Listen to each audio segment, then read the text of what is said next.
6 a.m. on your Friday. Good morning. Thanks for joining us on CTV Morning Live, taking you into your long weekend as well. Joseph Bernacki is joining the Life Saving Society Manitoba. They've got the Boat Sober campaign that they've just launched. He's chatting with RCMP as well, getting all of those safety tips as a lot of people head to the lake this weekend. First, let's look at our headlines. Shrouded in smoke, how air quality warnings from wildfire smoke is affecting Manitobans. Bracing for the worst, Winnipeg businesses consider the impact as Trump's tariffs take effect. And later, inspiring the next generation, the swimming superstar whose quest for gold has captured Canada's attention. We talked about the water, Terry, but with the smoke, I'm not sure how many people will actually be on the water. Well, and that's just it. I mean, it's not recommended in a lot of places to be spending long periods of time outdoors, and it's all due to that heavy smoke, which is hanging around 13 degrees, south winds 13 kilometers per hour. The pressure is rising, and the humidity sitting at 83%. We are right now sitting at number 7 on that air quality scale, which is kind of in that mid to high risk area now. So we are, along with many places throughout the province, under that heavy smoke warning. It started to move back into west central Manitoba, where it had lifted for yesterday. Northern Manitoba right up to the border, and that includes over into the northeast now. And yesterday it was west central and northeastern Manitoba that weren't included in the smoke warnings. Now, of course, we've got that heat warning that was issued yesterday right along that western border. That, too, is starting to creep a little bit further to the east, so that heat is moving in and that smoke is going nowhere. So, along with the conditions today, the smoke and the heat, comes the sunshine, of course. Dry conditions, no relief from either the smoke or how desperately dry it's been. There's really not much expected today across the province as far as precipitation goes. Maybe just a little bit is going to be mostly right along that most northern border, but a lot of that not moving into Manitoba until we're looking into tomorrow. And then tomorrow morning, more so into the northeast, you'll begin to get a bit of that precipitation. Many of us, though, staying pretty dry all weekend long and pretty hot all weekend long, with above seasonal temperatures expected. 26 degrees is normal for this time of year. We'll stay above that all weekend long. The smoke will continue to be a factor for a few days yet. Thanks, Terry. A city shrouded in smoke. A blanket of wildfire smoke has settled on Winnipeg, leading to air quality warnings and forcing the cancellation of outdoor events. CTV's Danton Unger has the details. Hazy, smoky skies settle on the empty field at the Sinclair Park Community Centre. 600 kids were supposed to be enjoying a fun-filled day of activities in the sun here, all part of the Jumpstart Games. But instead, the event was stifled by wildfire smoke. This is the first time in an over 10-year period that we've run the event that we've actually had to say we can't do it for everybody's safety. This latest cancellation comes as most of the province was blanketed with air quality warnings Thursday, while in Winnipeg, the air quality index reached 10+, indicating a very high risk. This whole summer has just been really dominated by smoke, unfortunately. Crawford Luke with Environment and Climate Change Canada says this year is the second smokiest year on record for Winnipeg, with 263 hours of smoke recorded so far, just 41 hours shy of breaking the record set in 1961. This is possibly a record that we could be closing in on, given that we're already second place and we still have all of August and September to go ahead of us. So a smoky year for sure for Winnipeg. And now even our neighbors to the south are feeling the effects more than 1,000 kilometers away. I'll tell you one thing, the smoke is very evident. Air quality is unhealthy. Retired U.S. meteorologist Tom Skilling in Chicago says wildfire smoke from Canada is drifting across Lake Michigan, combining with smoke from the western U.S., leaving his city shrouded in smoke. I can only imagine what you folks in Canada are putting up with, being so close to this. It's an absolute tragedy. Danton Unger, CTV News, Winnipeg. Environment and Climate Change Canada warns people who fall into several groupings are more likely to be impacted and should take precautions. This includes people aged 65 and up, those who are pregnant, infants and young children with chronic illnesses or health conditions, and people who work outdoors. Construction Safety Association of Manitoba says employers should try to limit strenuous activities if possible and provide proper PPE, which could be as simple as an N95 mask, all the way up to a full respirator. As the Canada-U.S. trade battle enters a new phase today, companies are already dealing with tariffs and counter-tariffs on products like aluminum and steel. On Thursday, a Winnipeg business owner was hoping for a deal, but bracing for the worst. We're prepared for it. I mean, emotionally prepared for it, maybe not actually financially prepared for it, but we'll figure it out when it happens. Devil May Care Brewing Company in downtown Winnipeg orders their aluminum cans from a stockpile in eastern Canada. However, once that runs out, the cans will be subject to the new 35% tariff. In an interview discussing the possible impact, the Canadian Federation of Independent Businesses said small businesses might now need to make big decisions. To raise their prices, delay expansion plans, or in the worst case, lay off some staff. The new tariffs apply to goods not covered by the Canada-U.S.-Mexico trade agreement. That agreement is up for review next year. Witnesses near Ottawa's airport are describing the moments a small plane crashed on Thursday night. I heard it because it was behind me when it happened, and as I turned around, I saw something come across the road and into the hydrolites, but I did not know it was a plane until I got closer. Ottawa paramedics say that one adult male and one adult female were taken to hospital in stable condition. There's no further details on the third person from the plane. Ottawa Fire Services says the plane hit live hydro wires as it went down and came to rest in a tree about 6 meters in the air. They used a bucket ladder and specialized tools to get 2 people out. The Transportation Safety Board is investigating. A flight attendant who was a passenger aboard the Delta plane that flipped at Pearson Airport in February is accusing the airline of using an inexperienced pilot. There's no definition of what inexperienced really means from an airline pilot perspective. She was qualified, she passed the tests, she had a license to operate this aircraft, this specific aircraft. So as far as I'm concerned, she was qualified to operate the airplane. The allegation is part of a $75 million lawsuit filed in U.S. federal court. The flight attendant says that she was seriously hurt in the crash. 80 people were aboard the Toronto-bound flight from Minnesota, which crashed into the tarmac and eventually ended up on its roof. The allegations have not been tested in court. An Interlake museum is offering visitors a glimpse into the community's past. They used to call it the Coney Island of the North. The Winnipeg Beach Historical Society Museum opened this past weekend in a former candy store on Robinson Avenue. Vintage photos and posters pepper its walls, but the crown jewel is a 12 by 8 foot diorama depicting the town in the early 1940s, including a roller coaster, schoolhouse, town hall, and dance pavilion. It was created by longtime resident Peter Shaw, and it was stored in a basement. I really believe that people come to Winnipeg Beach because they're looking for a reminder of a happier, gentler time. And that's really what we're trying to cultivate with the Historic Society, is just celebrating the history. The museum hopes to add more interactive elements to the space in the future and has put out a call for photos, vintage items, and memorabilia related to Winnipeg Beach. Along with the museum, the Historical Society has a 34-stop walking tour through the community. It's raising money for a visitor center they hope to create in 1942 CPR caboose. Taking a look at the current traffic situation along the St. James Bridge is our first look at traffic. No stalls or crashes to report. Joseph Bernacki joins us live with the Life Saving Society Manitoba. Good morning, Joseph. I understand they have a new campaign.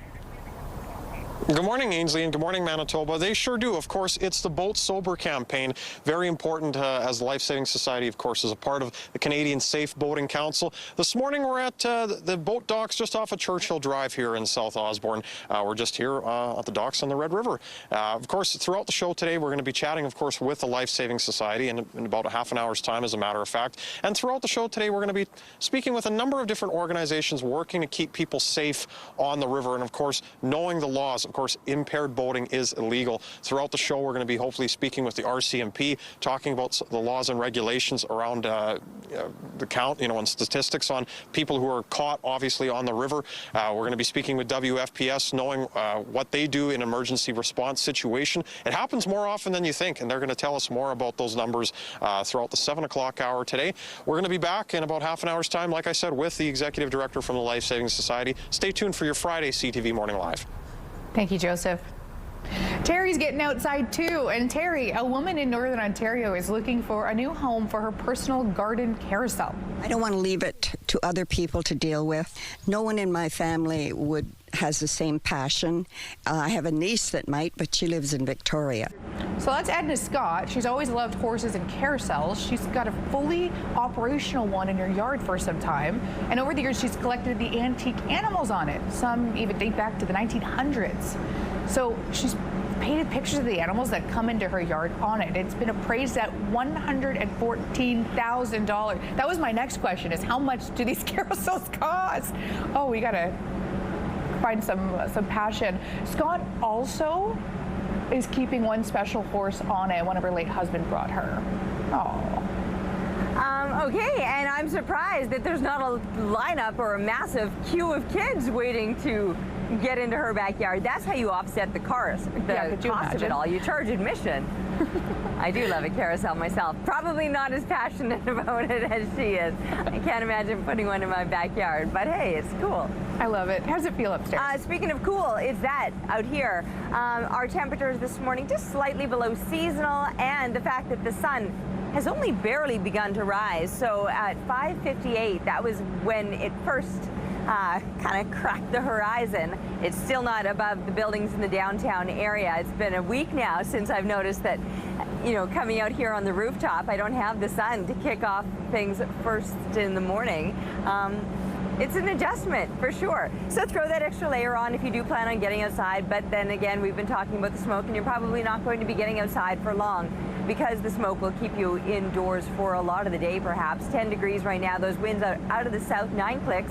The pressure rising into humidity sitting at 89%. So yes, we do have that smoke warning throughout the entire province for the most part now. And then there's the heat warning through parts of northern Manitoba. Now the temperatures will be very similar around the province today in those high 20s, but for northern Manitoba, that's well above what you would typically expect this time of year. And that's why you've got the heat warning in place. We were still a little bit above seasonal today, but closer to what you would expect this time of year. Topping out at about 27 degrees here in Winnipeg today, and it does look like it's going to remain dry all weekend long. Taking a break right now, but we'll be back with more CTV Morning Live. CTV Morning Live weather brought to you by Garage Masters, your complete garage specialists.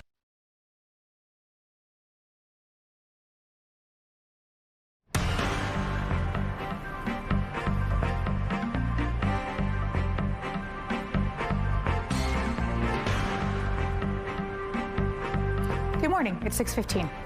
Hot, dry conditions are causing an uptick in wildfire activity in parts of the north. In particular, the city of Thompson says high temperatures and strong winds are feeding into the trio of fires north of the city, known collectively as the Thompson Complex. Directly north, crews and helicopters are working to contain the fire, which has jumped the Burntwood River, opening up a new front in the battle. On the plus side, the city says crews have made good progress on the south end of the fire, which is roughly 14 kilometers from city limits. Canada's softwood lumber industry is taking a hit thanks to significant new U.S. duties which could cost thousands of jobs. CTV's Andrew Johnson now with a look at the hard times for softwood. As the fresh wood piles up at this BC lumber yard, management is mulling cuts of a different sort. We're taking it here day by day right now. We're just seeing how our customers are reacting to these unfair duties, and likely it's not going to be good. Harm Binning says this operation is far from alone, being forced to reassess its future after the U.S. decision to nearly triple anti-dumping duties on Canadian softwood lumber and additional duties expected next week. 35% on lumber going across the line is just ridiculous. There's over 250 small manufacturing family-run companies like us in BC. It's going to kill thousands of jobs. Potentially raising prices on Canadian product far beyond what their biggest customers are willing to pay. The wood being sorted and prepped for distribution here in Abbotsford. This is Western red cedar. It's destined for countries all over the world, including China, India, and Australia. But most of it, 65%, will be shipped to the U.S. The U.S. lumber industry is applauding the move to penalize Canadian producers, arguing they engage in predatory pricing and receive unfair government subsidies. Independent processors on this side of the border accuse the Americans of pure greed. It just seems like a smack in the face again. And it's not just oh, we may have to slow down for a while and lay some people. It's like, this might be the end of my business. Prime Minister Mark Carney has indicated solving the Softwood conflict is a top priority in trade talks with the U.S., which is offering hope to those in the industry. This has been going on for decades and decades now. Let's find a way to resolve this. Andrew Johnson, CTV News, Abbotsford, BC. Canada's economy shrank for a second straight month in May. Data from StatsCan says that our country's GDP fell 0.1% in May. The drop was due mostly to drops in retail and mining. However, the economy may be able to avoid a contraction in the second quarter. StatsCan is projecting a 0.1% expansion for June as some sectors make up for lost ground. New research suggests common viruses can activate at least one kind of common cancer cell and set the stage for new tumors to form. Researchers in the U.S. and the Netherlands carried out tests on mice diagnosed with a type of breast cancer that resembles how the disease can affect humans. They were exposed to flu or COVID virus, and the scientists say that inflammation caused by those viruses woke up dormant cancer cells that were present in the animal's lungs. They say that the findings are supported by the population level data showing cancer patients who also tested positive for COVID faced an increased risk of dying from cancer. The findings were published in the journal Nature. An iconic Winnipeg war monument, which stood for more than 100 years, is now awaiting reinstallation. The statue of a First World War soldier has been a fixture of Portage and Main since it was erected outside the Bank of Montreal building back in 1923. The Manitoba Métis Federation purchased the building in 2020 and donated the monument to the city of Winnipeg. Construction to reopen the intersection to pedestrian traffic meant that the statue had to come down. Recent posts circulating on social media have suggested that the statue was dumped in a junkyard. However, an MMF spokesperson told CTV News that the statue is being temporarily housed at a storage facility. The MMF says it fully intends to follow through on its commitment to install the monument at Brookside Cemetery's Field of Honor. The installation is planned for this fall with a public ceremony. Meanwhile, a monument to honor Chief Peguis and the first treaty signed in Manitoba is facing more delays. The statue was originally planned for 2024, but is now expected to be done in the latter part of next year. A representative of the group planning the memorial says that there have been legal, administrative, and other issues over the past year. We're told work on the statue is well underway. The monument is planned for the northwest section of the Manitoba Legislature grounds. Officials in Florida have now released the loggerhead sea turtle named Pennywise back into the Atlantic. It was a really exciting day. We had the community, our whole team here at the hospital, all the departments out there to wish her well. She had been found hurt, injured by a boat strike off of Florida's coast in May. She had months of treatment. Veterinarians also had to bring her to a horse clinic because she was too big to fit into commonly used CT machines. Sea turtles are all considered endangered or threatened species, and Pennywise is now back in the ocean just in time for sea turtle nesting season. Taking a look at Osborne Street right now. Low volumes at 6:20 on your Friday morning. No stalls or crashes to report. CTV Morning Live Traffic brought to you by Mr. Lube Plus Tires. No appointment needed. Looking through the Bathfitter Live Eye, Bathfitter, your bath and shower experts for more than 40 years. And once again, you can see just how prevalent the smoke is. This guy seems relatively unbothered by it. We're down at the Forks this morning, and that's where Joseph Bernacki is going to be hanging out, and it looks like he's got some company to keep him entertained throughout the morning. Certainly going to be keeping us entertained so long as we're checking in with him. All right, temperature-wise, a little bit below seasonal here in Winnipeg. Some places are a lot closer to that normal number, like the 13 degrees in Portage. Roblin sitting there as well. Even above seasonal, 16 in Melita. We've got 15 over in Kenora. But if you think that 13 is that seasonal number, there's still plenty of us that are a few degrees below that. 10 at the moment in Winnipeg, Gimli, Morden Winkler over in Brandon as well. And even cooler yet, we've got Sprague starting the morning at 8 degrees. Northern Manitoba feeling the warmth up there already. Mid to high teens as we're kicking off the morning. It's just after 6 a.m. and already you're feeling the heat. So no surprise that those excessive heat warnings are starting to spread a little bit further inward, now moving into around the Thompson area as well.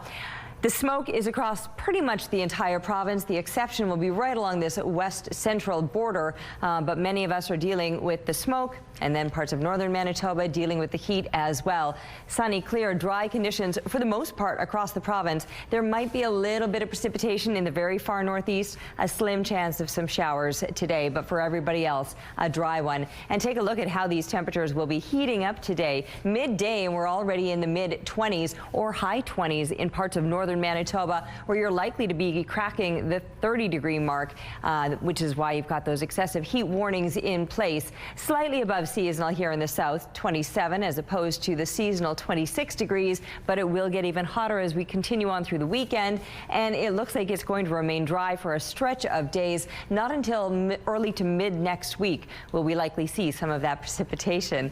Apparently yesterday was National Mutt Day, and so Nova came to represent. Look at that adorable little face. Thanks to Jill for the photo. Keep them coming, please, to Winnipeg Weather at CTV.ca. We're taking a break right now, but we'll be back with more CTV Morning Live.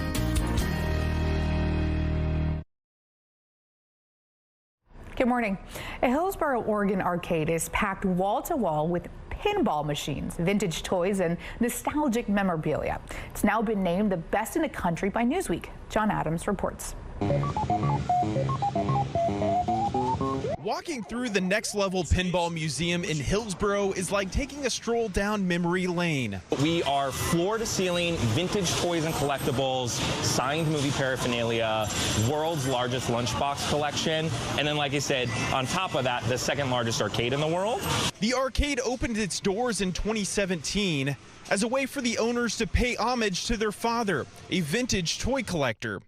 Museum Director Connor Stowe says they've been adding onto the building every few years since. What I really like is we're nerds. So when we, when people keep coming and they keep enjoying themselves here, we're just like, awesome, let's make more games. Let's get more stuff to the walls. Let's add more to the collection. Whether you are getting lost in a 1980s pinball game or enjoying some of the vintage toys, time has a way of getting away from you here. Just ask Oliver Bosley. He enjoys Next Level so much, he came back today to celebrate his 13th birthday. Wow, we once spent 5 hours here without even knowing we spent 5 hours here. For others, the trip through time allows generations of family members to relate to each other in a new way. It's all just the nostalgia stuff on the walls too, being like, oh, I had that toy growing up, or I had that comic book too. So just the little itty bitty stuff that really just adds up to it. Stowe tells us it's a huge honor to be named best in the U.S., but recognition has never been what this arcade has truly been about. Whether you're a 6-year-old kid, your mom and dad, your grandma and grandpa want to come in, we want to make sure that every single person has something from their childhood. If you're heading to the lake this weekend, you might want some safety tips. Boat Sober is the name of the campaign, alongside Life Saving Society Manitoba. Don't go anywhere. CTV Morning Live is brought to you by Robin's Donuts, your favorite stop.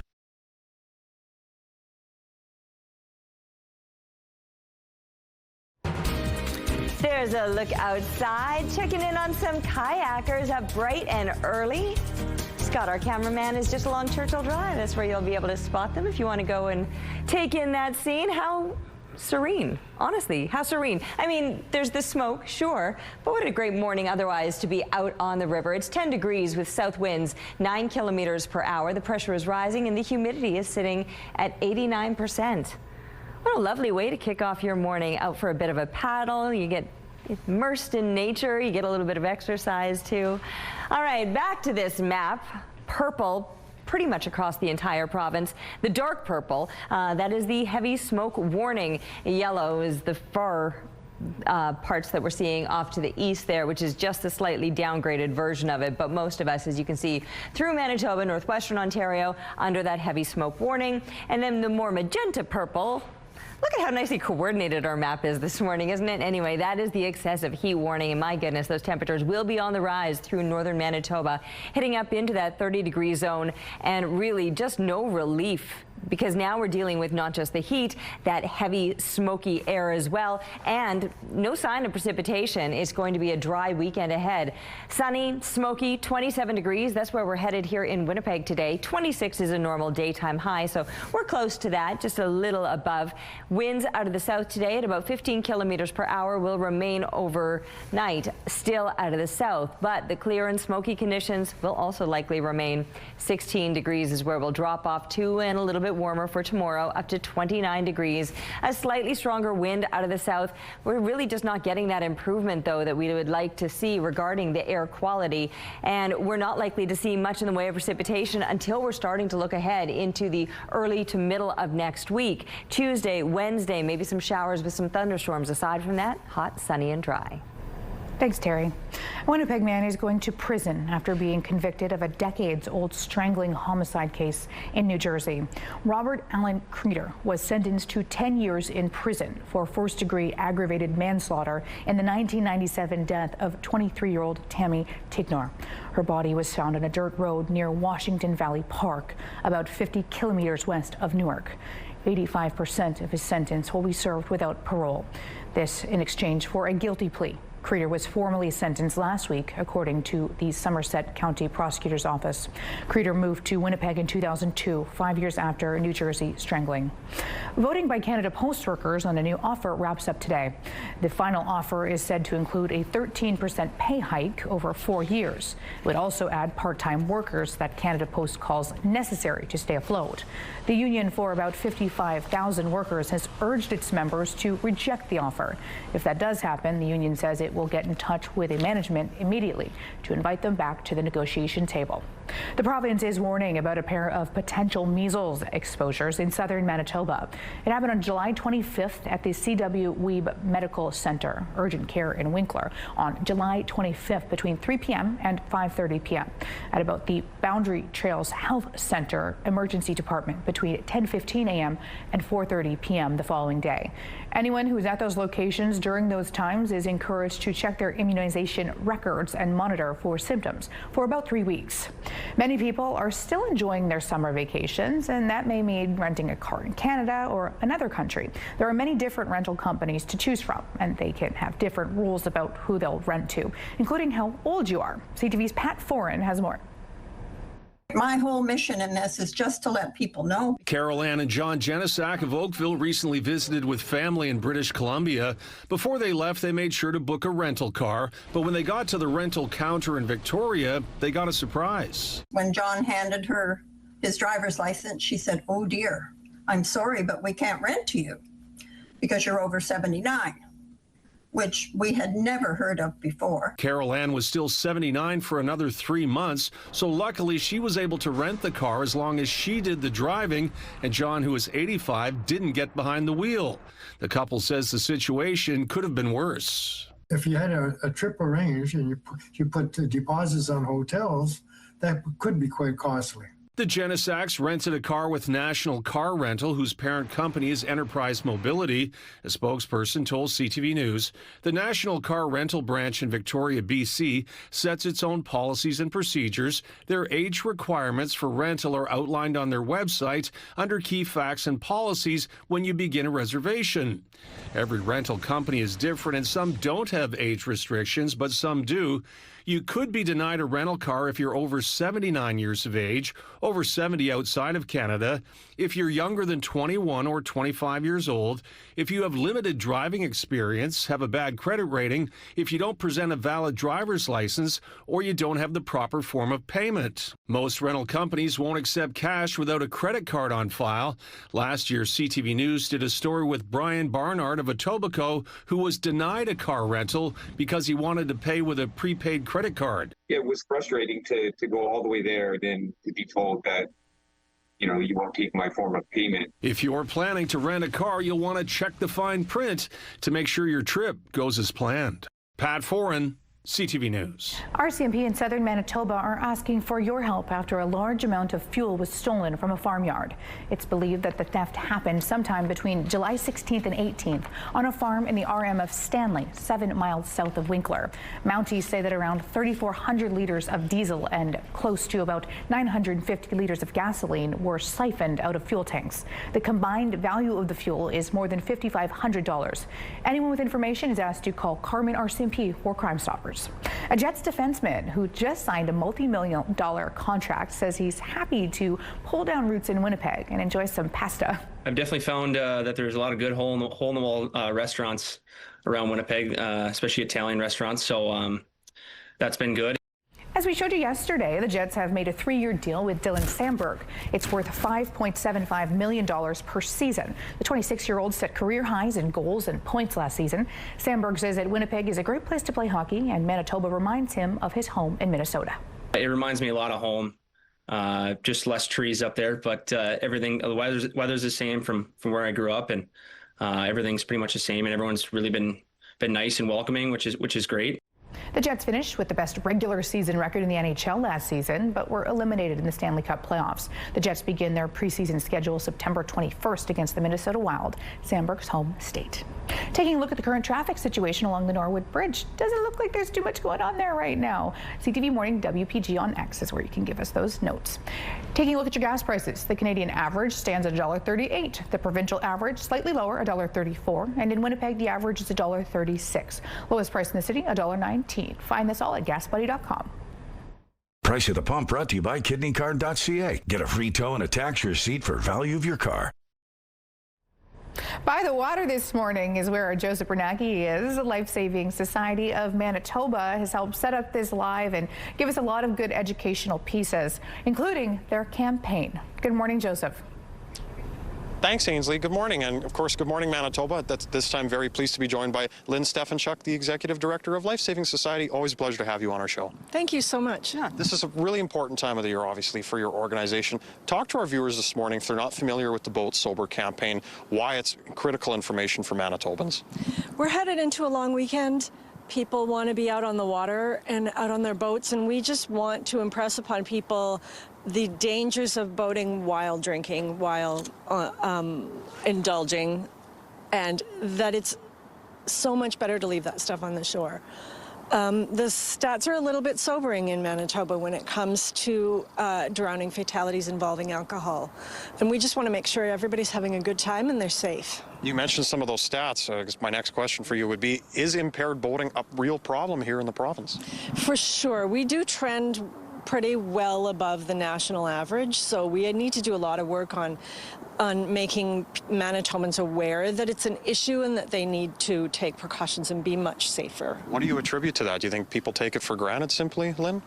A little bit. I think people are unaware a lot of the time of the rules in Manitoba. You know, the rules with drinking and boating are exactly the same as they are in a car. So knowing what that is, knowing the actual potential danger of doing it, I think they just need more information, or they need more awareness of those things. That's what I wanted to ask you about. Tell me a few of the, obviously, the dangers associated with impaired boating. You know, you're operating a vehicle out there on the water. When you're under the influence, your judgment can be impaired. It can get hot out there, so you can get a little, you know, your ability to react in an emergency is impaired. There's so many things that need your attention when you're out on a boat in the water. And having some alcohol while you're out there is not helpful. Lynn, we certainly appreciate this important information, and for hosting us this morning. We're going to be back in the 7 o'clock hour from the Life Saving Society's organization. Of course, we're just off of Churchill Drive. We'll be back with RCMP in the 7 o'clock hour. Thank you, Joseph. I don't know if you saw in that shot, Terry, but the sun looked beautiful. I know when it's like that, like so piercing like that so early, it's going to be a hot one. It is going to be a hot one no matter where we are in the province, but it's going to be hotter across northern Manitoba. I mean, we'll be feeling it here in the south, don't get me wrong, slightly above seasonal temperatures, but the extreme heat warnings are up through parts of northern Manitoba today, where those temperatures will be climbing even a few degrees higher. 10 degrees is where we begin, so it's cool to start out. We will see the contrast, though, to those hot temperatures later today.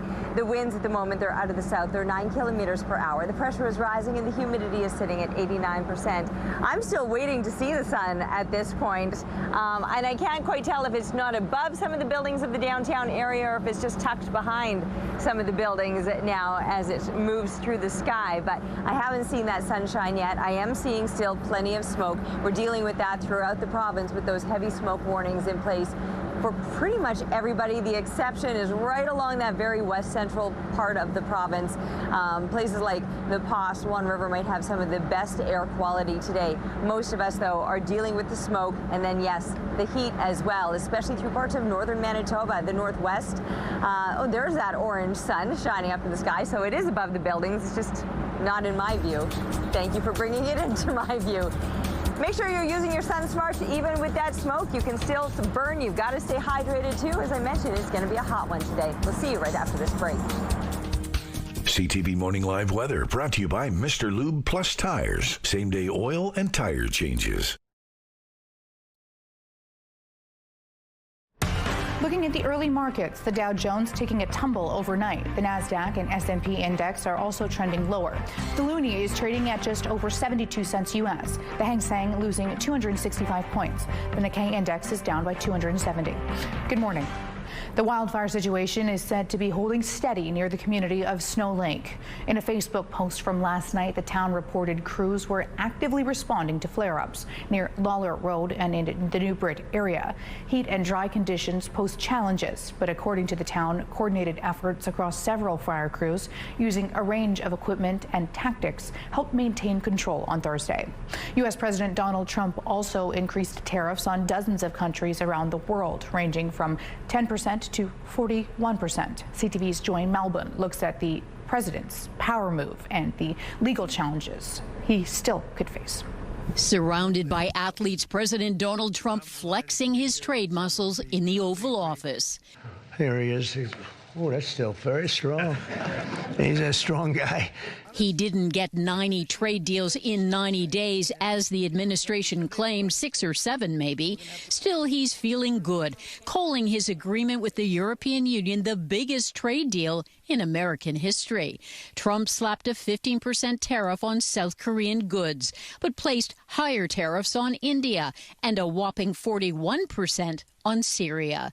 Still no trade deal with China, but feeling generous enough to give Mexico a 90-day reprieve. We have made a few deals today that are excellent deals for the country. You know, we're taking in literally trillions of dollars for the country. This is making our country very rich and respected again. But the president's tariffs are facing a serious legal threat. A federal appeals court questioned the legality of Trump's tariff policy. Lawyers argued Trump overstepped his authority using the Emergency Powers Act to impose tariffs without congressional approval.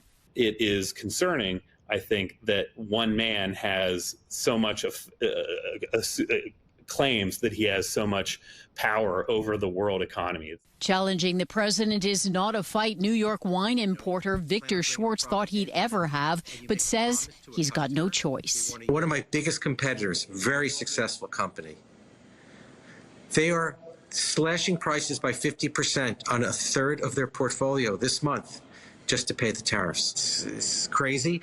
It's pricing all over the place. A major test of Trump's tariffs and power now in the courts. A decision isn't expected for weeks and will likely end up in the Supreme Court. The family of Jeffrey Epstein's most vocal accuser is speaking out after Donald Trump claimed the sex offender, quote, stole her from Mar-a-Lago. I think we were shocked by it. Especially to use the term stolen, because she's not an object. Virginia Giuffre survived years of Epstein's abuse and died by suicide earlier this year. Her family says they wonder if Trump was aware of the crimes of Epstein and his compliance of Ghislaine Maxwell. The U.S. president has maintained that he had no knowledge of wrongdoing by Epstein.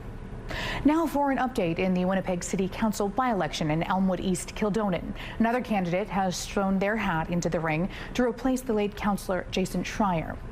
Abel Gutierrez is the fourth candidate confirmed for the Elmwood East Kildonan by-election. Gutierrez was born in Mexico and raised in Elmwood, where he's lived for most of his life.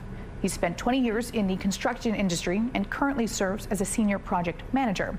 As we told you previously, there are 3 other candidates who are running: Emma Durand-Wood, Zachariah Salahaddin, and Carmen Prefontaine. The by-election is scheduled for October 25th. You can find out more about the candidates by heading to our website, ctvnewswinnipeg.ca. The Ottawa Hospital has a new MRI machine that can take live pictures. So it makes the treatment much more precise, makes it much more concentrated. Certain people who would not have had treatment can have treatment now. It's essentially 2 machines in one, allowing doctors to take pictures and deliver treatment at the same time. They can see the shape and size of a tumor, then adjust on the fly. The Ottawa Hospital got this machine in June, just one of a handful of hospitals in Canada to have access to this technology. Here's McPhillips Street right now. No stalls or crashes that we're aware of. CTV Morning WPG is where you can let us know. Oh, and we're back to the geese again, just hanging out down by the river. It's 10 degrees with south winds, 9 kilometers per hour. The pressure rising, the humidity sitting at 89%. We're once again dealing with the smoke. We've got the warnings in place pretty much across the entire province. Layered onto the smoke warning is now the excessive heat warning, which yesterday only included this stretch right along the border. But now you can see that hot air starting to move a little bit further east. Thompson now included in that smoke warning, or pardon me, in that heat warning. Yes, the smoke warning as well. The only place not included in that smoke warning is right along this very western border here. Even there, it might still be a little bit hazy, just not quite the dense smoke that many of the rest of us are dealing with. The conditions behind the smoke, well, there's really not much to talk about today. There may be a brief passing shower, possible thunderstorm in parts of the northeast, so Gillam, Island Lake may see that activity moving through. For everybody else, it's just going to be a dry and a hot day, up to 30 degrees expected in Thompson, high 20s or low 30s through the rest of the northwest. Yes, that heavy smoke, I mentioned there will be that one stretch right along that very western border where the smoke might not be quite as dense. So Swan River and the Paw, you may luck in today somewhat. Anybody else, the smoke will be a factor. Right now in Winnipeg, we're sitting at a 7 on that scale, which is medium to high risk. And it's not likely going to show any kind of relief over the next couple of days. Northwestern Ontario, mid-20s for you, so you're also in that temperature zone of what is normal for this time of year, but likely to continue to heat up over the next couple of days, getting warmer for the weekend ahead. Thank you, Terry. Bo is joining us from Bounce. Good morning, Bo. Long weekend, so close. We got one more show. Yes, we do, Ainsley, and I'm just looking out at the red sun out there, and I sure hope the smoke's not affecting my Bomber game tonight, because that's on my plan of things to do tonight. It's going to be a huge game. Oh, my goodness. So I have a friend who's actually a coach for the other blue team. Yes. And we had dinner last night, so I felt like I was in enemy territory. But he was in town, so I thought we'd at least have a steak. Yeah. Okay, no, I get it. I get it. Did you find out any secrets that we can use to maybe beat the Argos for a change? No. Don't say that. No? You're putting me on the spot. You're putting me on the spot. I'm neutral. I'm going to remain neutral. All right. I won't press you on that. Any other long weekend plans? There's so much going on. Festivals, rock shows here, there, and everywhere. What are you up to? Drum roll, please. Absolutely nothing. Yeah, absolutely nothing. Which is what a long weekend's supposed to be. For those of us that get up early, you got it. I'm going to the Bomber game and dog sitting, so I'm good. Okay. One other thing that came up this week, a new poll said for Canadians, our most hated food is liver, followed by anchovies and blue cheese. Now, I confess that I actually like liver and onions, and I found out I wasn't alone. What's your most hated food? I will eat liver and onions. I won't say I'm like, oh, does anybody have liver and onions on this menu? I will eat it, though. I can't do spice. And I know it's me. It's my weak taste buds, okay? I know it's good. I'm such a baby. But sometimes I'll say I like it just because I feel bad, and then I'm just silently airing out my armpits in pain, chugging water and milk. Bo, thank you so much. We'll make sure Okay, have a great weekend, okay? Enjoy your liver. Always a pleasure. Switching gears here. Canadian swimming superstar Summer McIntosh continues to wow fans. She's just picked up her 3rd gold medal at the World Aquatic Championships, and the teen is on her quest for even more. CTV's John Rao caught up with some swimmers who are following in her wake and found out where they're taking their success. Summer McIntosh looking for gold medal number 3. As the swimming sensation made her way to the pool, half a world away in her hometown, these young swimmers gathered to watch. She's in there, she's ready to race, so hoping for the best. I think she'll do well. And sure enough, McIntosh didn't disappoint. Look at McIntosh go! Winning the 200-meter butterfly and missing the world record by just 0.2 of a second. Visibly frustrated by that.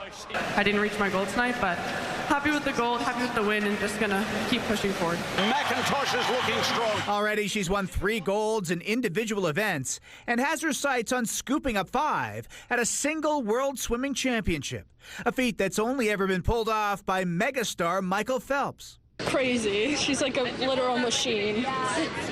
Pretty cool. Here she comes! Just last month at the Canadian Swimming Trials in BC, McIntosh set 3 world records. And she's also a 3-time Olympic champion and inspiring the next generation of swimmers. Her accomplishments are Canadian accomplishments. Like, it means everything to her and everything to us. She's truly one of a kind. Just to see how she just seems to glide on top of the water. Isn't she amazing? If all goes well, she'll try for that next gold on Saturday, competing in the 800-meter freestyle, a highly anticipated event because she'll go up against Katie Ledecky, the current world record holder. This is going to be like the Super Bowl, the Stanley Cup of swimming this summer. This event is going to be epic. It's the one that a lot of people are really looking forward to watching. And if she wins on Saturday, she'll go for that 5th goal on Sunday, competing in the 400-meter individual medley. John Rao, CTV News, Toronto. Coming up after the break, we've got a full forecast ahead. Stay with us.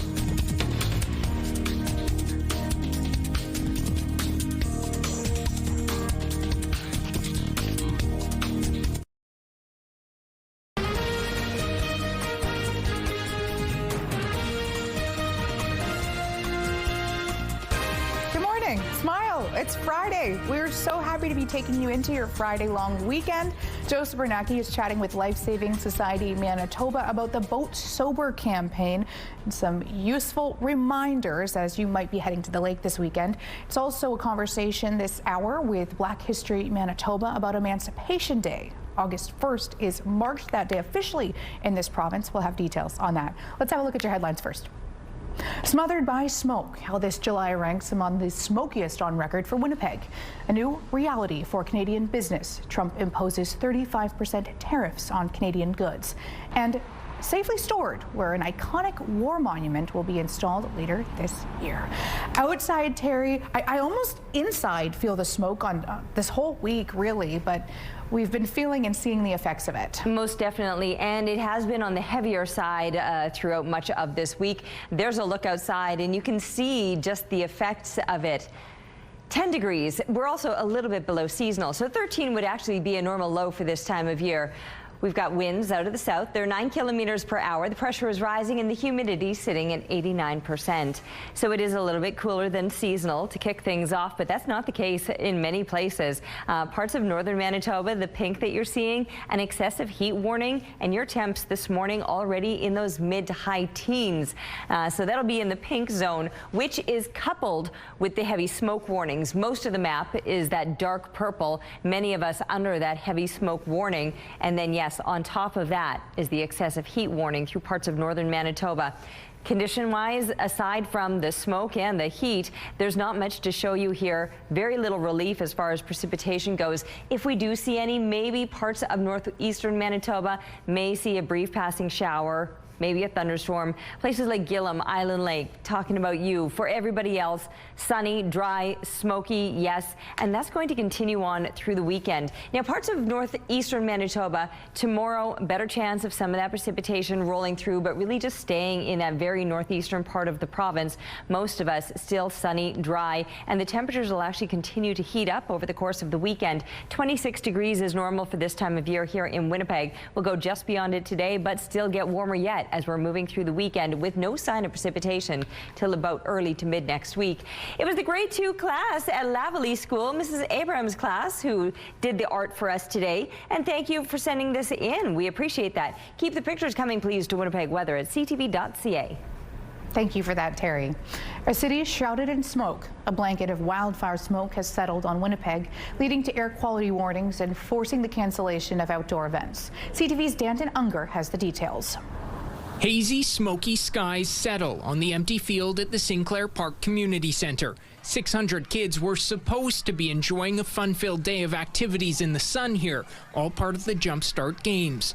But instead, the event was stifled by wildfire smoke. This is the first time in an over 10-year period that we've run the event that we've actually had to say we can't do it for everybody's safety. This latest cancellation comes as most of the province was blanketed with air quality warnings Thursday, while in Winnipeg, the air quality index reached 10+, indicating a very high risk. This whole summer has just been really dominated by smoke, unfortunately. Crawford Luke with Environment and Climate Change Canada says this year is the second smokiest year on record for Winnipeg, with 263 hours of smoke recorded so far, just 41 hours shy of breaking the record set in 1961. This is possibly a record that we could be closing in on, given that we're already second place and we still have all of August and September to go ahead of us. So a smoky year for sure for Winnipeg. And now even our neighbors to the south are feeling the effects more than 1,000 kilometers away. I'll tell you one thing, the smoke is very evident. Air quality is unhealthy. Retired U.S. meteorologist Tom Skilling in Chicago says wildfire smoke from Canada is drifting across Lake Michigan, combining with smoke from the western U.S., leaving his city shrouded in smoke. I can only imagine what you folks in Canada are putting up with. Being so close to this, it's an absolute tragedy. Danton Unger, CTV News, Winnipeg. Environment and Climate Change Canada warns people who fall into several groupings are more likely to be impacted and should take precautions. This includes people aged 65 and up, those who are pregnant, infants and young children, people with chronic illnesses or health conditions, and people who work outdoors. Construction Safety Association of Manitoba says that employers should try to limit strenuous activities if possible and provide proper PPE, which could be as simple as an N95 mask, rather. All that is way up to the respirator. Hot and dry conditions are causing an uptick in wildfire activity in parts of the north. In particular, the city of Thompson says high temperatures and strong winds are feeding into the trio of fires north of the city, known collectively as the Thompson Complex. Directly north, crews and helicopters are working to contain the fire, which has jumped the Birtwood River, opening up a new front in the battle. On the plus side, the city says that crews have made good progress on the south end of the fire, which is roughly 14 kilometers from city limits. U.S. President Donald Trump says Canada's plan to potentially recognize a Palestinian state was not a deal breaker in trade talks. You know, I didn't like what they said, but, you know, that's their opinion. I didn't like that. Not a deal breaker. Canada is now dealing with a 35% tariff on non-CUSMA compliant goods. President Trump said Prime Minister Mark Carney reached out before the August 1st deadline, but no talks between the two leaders took place. In a statement, Prime Minister Mark Carney said Canada is disappointed at the hike. This was part of a sweeping set of tariff actions from President Trump. As the Canada-U.S. trade battle enters a new phase today, companies are already dealing with tariff and counter-tariff on products like aluminum and steel. On Thursday, a Winnipeg business owner was hoping for a deal, but bracing for the worst. We're prepared for it. I mean, emotionally prepared for it, maybe not actually financially prepared for it, but we'll figure it out when it happens. Devil May Care Brewing Company in downtown Winnipeg orders their aluminum cans from a stockpile in eastern Canada. However, once that runs out, the cans will be subject to the new 35% tariff. In an interview discussing the possible impact, the Canadian Federation of Independent Businesses said that small businesses might now need to make big decisions. They have to raise their prices, delay expansion plans, or in the worst case, lay off some staff. The new tariffs apply to goods not covered by the Canada-US-Mexico trade agreement. That agreement is up for review next year. There's relief in Halifax as no one was seriously hurt after a car crashed into a busy downtown hotel. Made a big mess. Didn't look like anyone was hurt, which was good. Yeah, no, I'm glad they cleaned it up pretty quick. They're already pretty much done with it. It happened on Thursday afternoon. A white pickup crashed into the front entrance of the Cambridge Suites Hotel. Police say it was an accident. The driver's foot slipped. A bystander was treated for a cut that she got from flying glass, while the driver had some minor bumps and bruises. Alcohol wasn't a factor, and no charges have been laid. An iconic Winnipeg war monument, which stood for more than 100 years, is now awaiting reinstallation. The statue of a First World War soldier has been a fixture of Portage and Main since it was erected outside the Bank of Montreal building back in 1923. The Manitoba Métis Federation purchased the building in 2020 and donated the monument to the city of Winnipeg. The construction to reopen the intersection to pedestrian traffic meant that the statue had to come down. Recent posts circulating on social media have suggested that the statue was dumped in a junkyard. However, an MMF spokesperson told CTV News that the statue is being temporarily housed at a storage facility. The MMF says it fully intends to follow through on its commitment to install the monument at Brookside Cemetery's Field of Honor. The installation is planned for this fall with a public ceremony. A golf tee business in Perth, Ontario, has an unexpected cameo in Happy Gilmore's return to golf. We started watching the movie Happy Gilmore 2, and my wife said, wouldn't it be really cool if they could use your tee in the movie? Then she got up to get a drink in the kitchen, and just when that happened, I saw a scene where they actually used my tee in the golf simulator. Mario Kaya created his Birdie Tees for golfers to tee their ball at a consistent height. They're called that because they're inspired by a badminton birdie, by the way. They're extremely popular at golf simulators, and he hopes that this exposure will get his tees on more courses as well. His tees are truly Canadian as well. They're made at Tool and Die Plants in Stittsville with labels from Smith Falls, and Mario packages them in his basement. Taking a look at the current traffic situation along Confusion Corner, things are picking up, but no stalls or crashes to report. Joseph Bernacki joins us live with Life Saving Society Manitoba, getting useful tips. What are you chatting about now, Joseph? Thanks, Ainsley. Good morning, Manitoba. Happy Friday. We made it to the end of the week. As Ainsley mentioned, we've been with the Life Saving Society all week. Well, just for today, actually. I've been filling in all week. But what I meant to say, we've had a good morning so far. Very important. It's their Boat Sober campaign, as we talked about earlier in the 6 o'clock hour. Coming up throughout the 7 o'clock hour, in about 20 minutes' time, we're going to be speaking with WFPS. We actually have their water and rescue unit boat just behind me here. Water and rescue emergencies, the calls for them happen more often than you think, especially with this time of the year ahead of the long weekend. Very important to highlight boat safety. At 7:42, we're hoping to talk to the RCMP about the rules and regulations, of course, around impaired boating. Of course, it is against the law. So we want to highlight, of course, how you can keep safe on the water. It's been our focus throughout the show this morning. So stay tuned. We are just off the boat docks off of Churchill Drive, just here in South Osborne. If it weren't for the smoke, it would be a beautiful morning. So we'll be back coming up shortly. No doubt. Thank you, Joseph. Our shift is done at noon, Terry, and at 12:01, I'm going to the lake.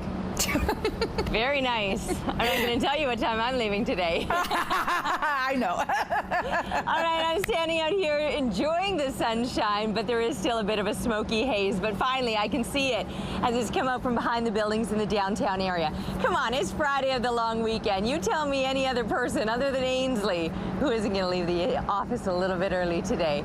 I know, because we always see those lineups in traffic at like 3:30. That's a couple hours probably before the end of your shift. Anyway, I'm not here to point fingers at anybody. Let's get back to the weather, shall we? 11 degrees, the temperature starting to rise with winds out of the south 11 kilometers per hour. Pressure rising and the humidity sitting at 91%. The sun has got that orangish hue. We're still dealing with the heavy smoke. Those warnings across pretty much the entire province. The only exception to those smoke warnings is a very slim section right along that west central border. Places like Swan River, the Pas might have some slightly cleaner air, but for everybody else, that smoke is likely to be a factor today. Even with winds out of the south, which I would have thought might have spelled some improvement, that's not going to be the case necessarily. Now, along with the smoke warning, there's an excessive heat warning, and that's moving through parts of northern Manitoba. And it's starting to push a little bit further east. Yesterday, it was just places like Little Lake, Flin Flon areas. Now it's going to include Thompson as well. Temperatures in that area could be up in the 30-degree range. We, too, will be above seasonal, especially as we continue to rise through the coming weekend. CTV Morning Live Weather is brought to you by Destination Dinner Stage, Manitoba's only musical dinner theater. There is a lot going on this weekend between Folklorama, the Icelandic Festival, the CNUF. There's just so much happening that inspired our question of the day. What are your plans? Just a quick reminder too, question of the day, it has moved from Twitter, so we want you to text it, 10400. Follow the automated instructions so we can feature your response. At CTV Morning Live, we're all about celebrating your amazing pets, and whether they're furry, feathered, or scaly, your Pet of the Week submissions have been amazing. We want to see more of them, so whether it's dog, cats, birds, other pet pals, send them to us. Drop your pet photos and a fun little story about them to petoftheweek@ctv.ca. Catch us every Thursday between 6 and 9 to find out if your pet is Pet of the Week on CTV Morning Live. This is CTV Morning Live. It is Friday. Keep watching, please. See you soon.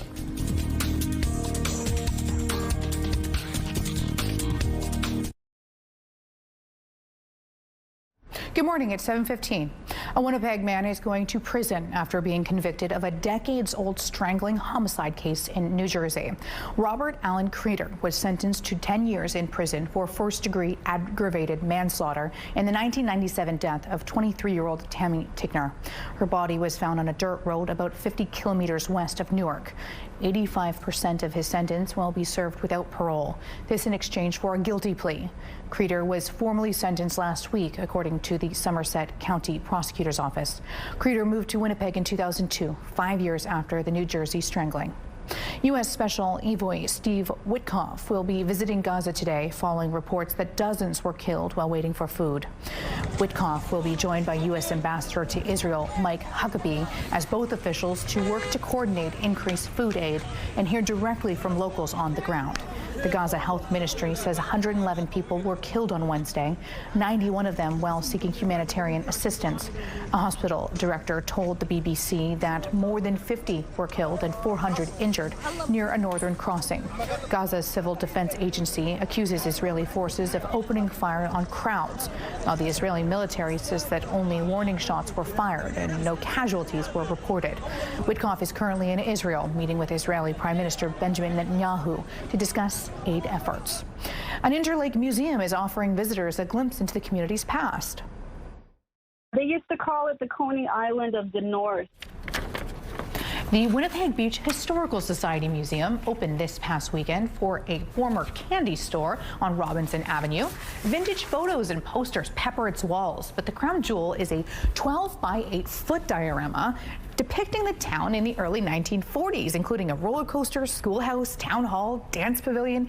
It was created by longtime resident Peter Shaw, and it was stored in a basement. I really believe that people come to Winnipeg Beach because they're looking for a reminder of a happier, gentler time.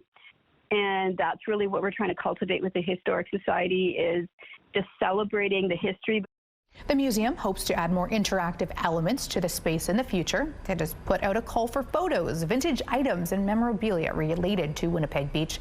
The Historical Society also has a 34-stop walking tour through the community. It's raising money for a visitor center and hopes to create a 1942 CPR caboose. Taking a look at the current traffic situation along Kennison and Sterling Lyon. Picked up on your rush hour going into the long weekend. Traffic is brought to you by Curtis Carpets, Manitoba's flooring experts. Now's your chance to see and hear the dramatic conclusion to the Harry Potter series like never before. The boy who lived, come to die. Tickets are now on sale for the final performance in the Winnipeg Symphony Orchestra's Harry Potter concert series. The WSO will provide full orchestral accompaniment to Harry Potter and the Deathly Hallows Part 2 over 3 nights this fall. Shows are scheduled for October 2nd and 3rd and 4th Head over to WSO.ca for Call the Box Office for tickets. Pop star Justin Timberlake has revealed that he's considered quitting his tour because of debilitating health issues.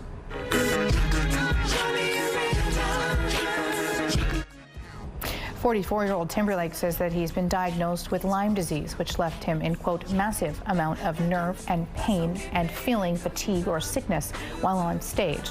The singer-songwriter posted this on social media after wrapping up his Forget Tomorrow World Tour. He faced criticism for lackluster performances and a number of postponements during the tour. The Toronto International Film Festival has announced the first 4 honorees of this year's Tribute Awards. Soon after receiving a Key to the City Academy Award winner, Guillermo del Toro will receive the TIFF Albert Director Award. Fellow Oscar winner Jodie Foster will receive the TIFF Share Her Journey Groundbreaker Award. Both creators have films screening at the festival this year. They'll be honored alongside Japanese director and producer Hikari and South Korean actor Lee Wang-hung. The awards are handed out on September 7th, the 50th. Anniversary of the TIFF runs from the 4th to the 14th. Start your long weekend off right. Celebrity Jeopardy kicks off at 7. Then it's back to the thrills with Fear Thy Neighbor. It's all right here on CTV. How will this weekend feel, Terry? I'm really looking forward to it, to be completely honest with you. It's going to be a warm one. It's probably going to be dry, which we could use another round of rain by this point all across the province. And it's also probably going to be smoky. And you can see that now as we look through the Bathfitter Live Eye. Bathfitter, your bath and shower experts for 40 years. Visibility down to 6 kilometers here in the city. We're sitting at a number 7 on that air quality scale, which puts us at medium to high risk. And it doesn't look like we're getting much relief, even though the winds have shifted out of the south, and I would have thought that we were going to begin to see some improvements, but that doesn't seem to be the case for us. We are starting to warm up, though. We were at 10 last hour, now sitting at 11 degrees here in Winnipeg, Gimli, Dauphin. 12 degrees right now in Pinawa, more seasonal 13 in Portage-La Prairie. Slightly above seasonal into this southwestern corner. We've got Melita at 16, Roblin at 14, Kenora also at 14 degrees to begin the day. And then there's northern Manitoba. This is where the warmth is really being felt this morning. Mid to high teens along this western border, actually all through northern Manitoba. Even over in Island Lake, it's 18 degrees and it's not even 7 a.m. We've got the heavy smoke warning. We're getting used to this one. That's the purple that you're seeing pretty much across the entire province. The exception is just right along this very west central border. But then layered on top of the smoke warning is the excessive heat warning, and that's where the temperatures will really be soaring throughout the day today.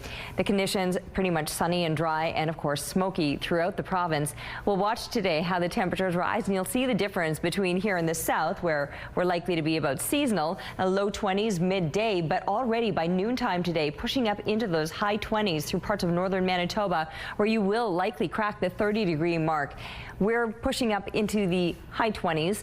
26 degrees is normal for this time of year, so we're in Winnipeg only going to go slightly beyond it today, but a little more so for tomorrow, and staying slightly above seasonal all weekend long, also staying sunny and dry all weekend long until next week, when we can finally expect another round of rain.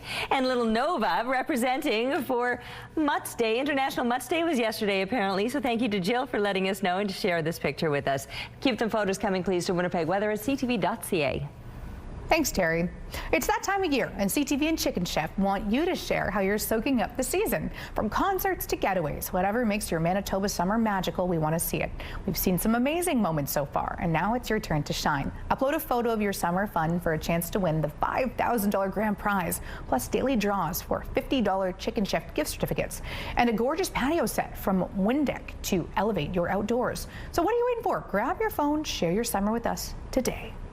When a Regina-based media company got an email with Chappell Roan in the subject line, it was an unexpected but welcome surprise. As it turns out, the pop star, also known as the Midwest Princess, needed some shots for the Canadian prairies to promote her new single. CTV's Jacob Carr has more on the viral song lyric that has the province of Saskatchewan buzzing.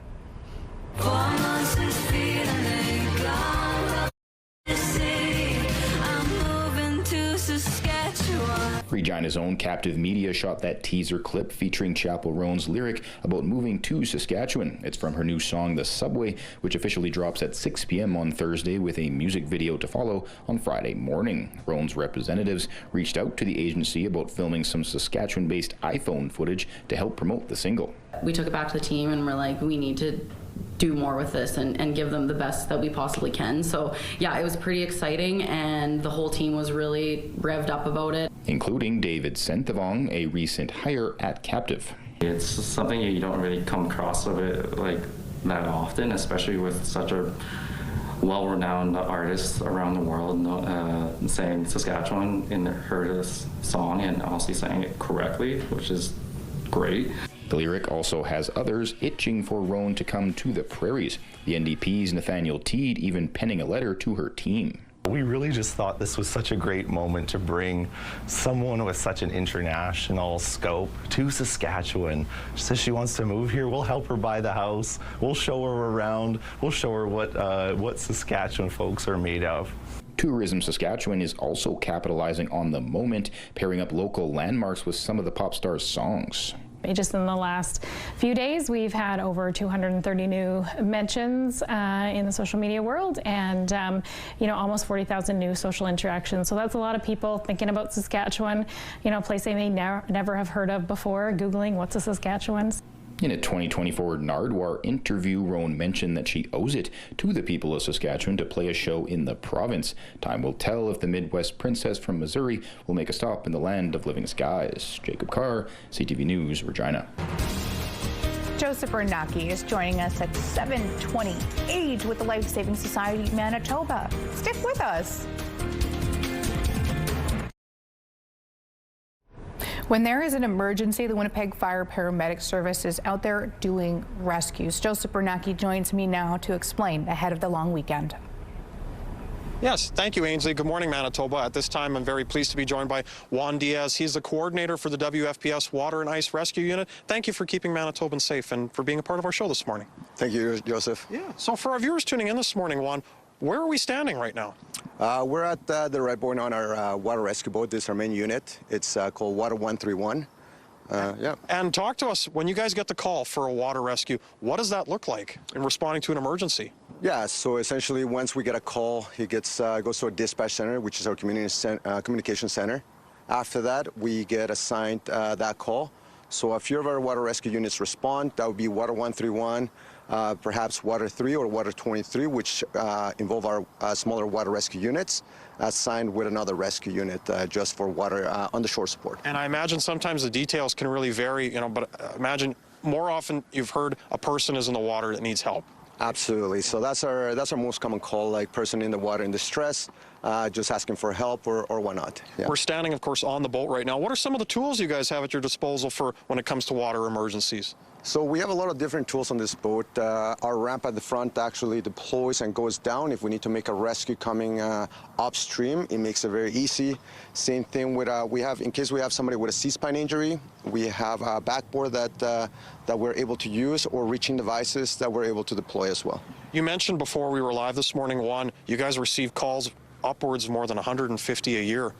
What does that look like? I imagine at certain times of the year it'd be a little bit more busier than others? Absolutely. So yeah, it's upwards 150 a year, water and ice rescue, but definitely in the summer, that's when we get the most calls.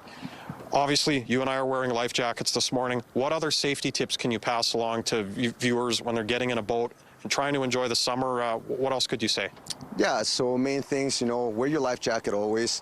If you're going to be driving the boat, don't drive it impaired, you know, like stay away from alcohol, cannabis, or any other substances like that. We appreciate having you on our show this morning, Juan. We're going to be back at 7:42. Speaking with the RCMP, their boat actually just arrived in the last few minutes, and we're going to be talking with more safety and regulations coming up soon. Thank you, Joseph. It looks quite pleasant out there. Yeah, I mean, honestly, these temperatures this morning, they are a little bit cool, but for those of you who haven't been loving the heat, these are the morning temps to kind of capitalize on before those temperatures do start to rise, and they will. They've already started to rise in some parts of the province, and I'll show you the difference across the map in a second. 11 degrees right now in Winnipeg with south winds 11 kilometers per hour. The pressure rising, the humidity sitting at 91%. I'm not going to show you the numbers across the province right now. I just thought I had a different hit programmed for you, but I don't. Right now we're going to talk more specifically about Winnipeg, but I will tell you that through parts of northern Manitoba, you can see the excessive heat warning. That's all of the pink, and that's layered on top of the heavy smoke warning, which includes most of the province right now. So it's smoky, and then it's going to be a hot one, already in those mid to high teens across parts of the northwest. We're just into the double digits here in Winnipeg, so a little bit cool and a little bit below seasonal, in fact. But the conditions, no matter where you are, clear, sunny, and then yes, probably smoky as well. 27 degrees is where we're headed in Winnipeg today. 26 is actually normal for this time of year, so slightly above seasonal as far as where we'll top out. Winds today out of the south at about 15 kilometers per hour. Those winds remaining out of the south overnight. I kind of thought that this is where the improvement was going to come, but we're really not seeing it yet. Visibility is down to 6 kilometers here in Winnipeg. And we're sitting at number 7 on that air quality scale, which is medium to high risk right now. So spending long periods of time outdoors is not recommended. And tomorrow it's going to be smoky again, quite likely, and a couple degrees hotter, up to 29 degrees. And while this is warm, certainly, and a little bit above seasonal, is that northwestern part of the province where the temperatures will be soaring up into the 30-degree range for the next couple of days. We'll stay slightly above seasonal through the weekend, also on the drier side until middle of next week when we see another round of rain. Thank you, Terry. RCMP in southern Manitoba are asking for your help after a large amount of fuel was stolen from a farmyard. It's believed that the theft happened sometime between July 16th and 18th on a farm in the RM of Stanley, 7 miles south of Winkler. Mounties say that around 3,400 liters of diesel and close to 950 liters of gasoline were siphoned out of fuel tanks. The combined value of the fuel is more than $5,500. Anyone with info is asked to call Carmen RCMP or Crime Stoppers.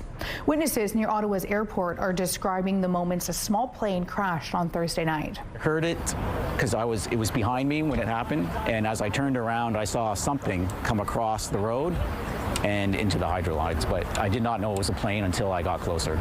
Ottawa paramedics say that one adult male and one adult female were taken to hospital in stable condition. There's no further details on the third person from the plane. Ottawa Fire Services says that the plane hit live hydro wires as it went down and came to rest in a tree about 6 meters in the air. They used a bucket ladder and specialized tools to get 2 people out. The Transportation Safety Board is investigating. A recall to tell you about involving children's toys sold here in Canada. Health Canada says that the Kid Craft Farm to Table model play kitchen is being recalled over a strangulation hazard. The agency says that if a child is on top of the play set, it's possible they could fall through the back and have their clothing snagged on one of the hooks.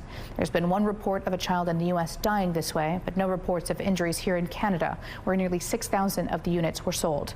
You're told to stop using the product and contact Kid Craft for replacement parts. Many people are still enjoying their summer vacations, and that may mean renting a car in Canada or another country. There are many different rental companies to choose from, and they all can have different rules about who they'll rent to, including how old you are. CTV's Pat Foran has more. My whole mission in this is just to let people know. Carol Ann and John Jenisak of Oakville recently visited with family in British Columbia. Before they left, they made sure to book a rental car. But when they got to the rental counter in Victoria, they got a surprise. When John handed her his driver's license, she said, "Oh dear, I'm sorry, but we can't rent to you because you're over 79. Which we had never heard of before. Carol Ann was still 79 for another 3 months, so luckily she was able to rent the car as long as she did the driving, and John, who is 85, didn't get behind the wheel. The couple says the situation could have been worse. If you had a trip arranged and you put the deposits on hotels, that could be quite costly. The Jenisaks rented a car with National Car Rental, whose parent company is Enterprise Mobility. A spokesperson told CTV News the National Car Rental branch in Victoria, BC, sets its own policies and procedures. Their age requirements for rental are outlined on their website under key facts and policies when you begin a reservation. Every rental company is different, and some don't have age restrictions, but some do. You could be denied a rental car if you're over 79 years of age, over 70 outside of Canada, if you're younger than 21 or 25 years old, if you have limited driving experience, have a bad credit rating, if you don't present a valid driver's license, or you don't have the proper form of payment. Most rental companies won't accept cash without a credit card on file. Last year, CTV News did a story with Brian Barnard of Etobicoke, who was denied a car rental because he wanted to pay with a prepaid credit card. it was frustrating to go all the way there and then to be told that, you know, you won't take my form of payment. If you're planning to rent a car, you'll want to check the fine print to make sure your trip goes as planned. Pat Foran, CTV News. Now look at our traffic camera, Main and Broadway. No stalls or crashes to report. Here's a look at your gas prices now. The Canadian average stands at $1.38. The provincial average is slightly lower, $1.34. In Winnipeg, average is $1.36. Lowest price in the city is $1.19. All this info you can find at gasbuddy.com. Price at the pump brought to you by kidneycard.ca. Get a free tow and a tax receipt for value of your car. Minus the smoke, it looks like it's going to be a beautiful long weekend for you. Terry Gale joins us for another look at weather. Stay with us.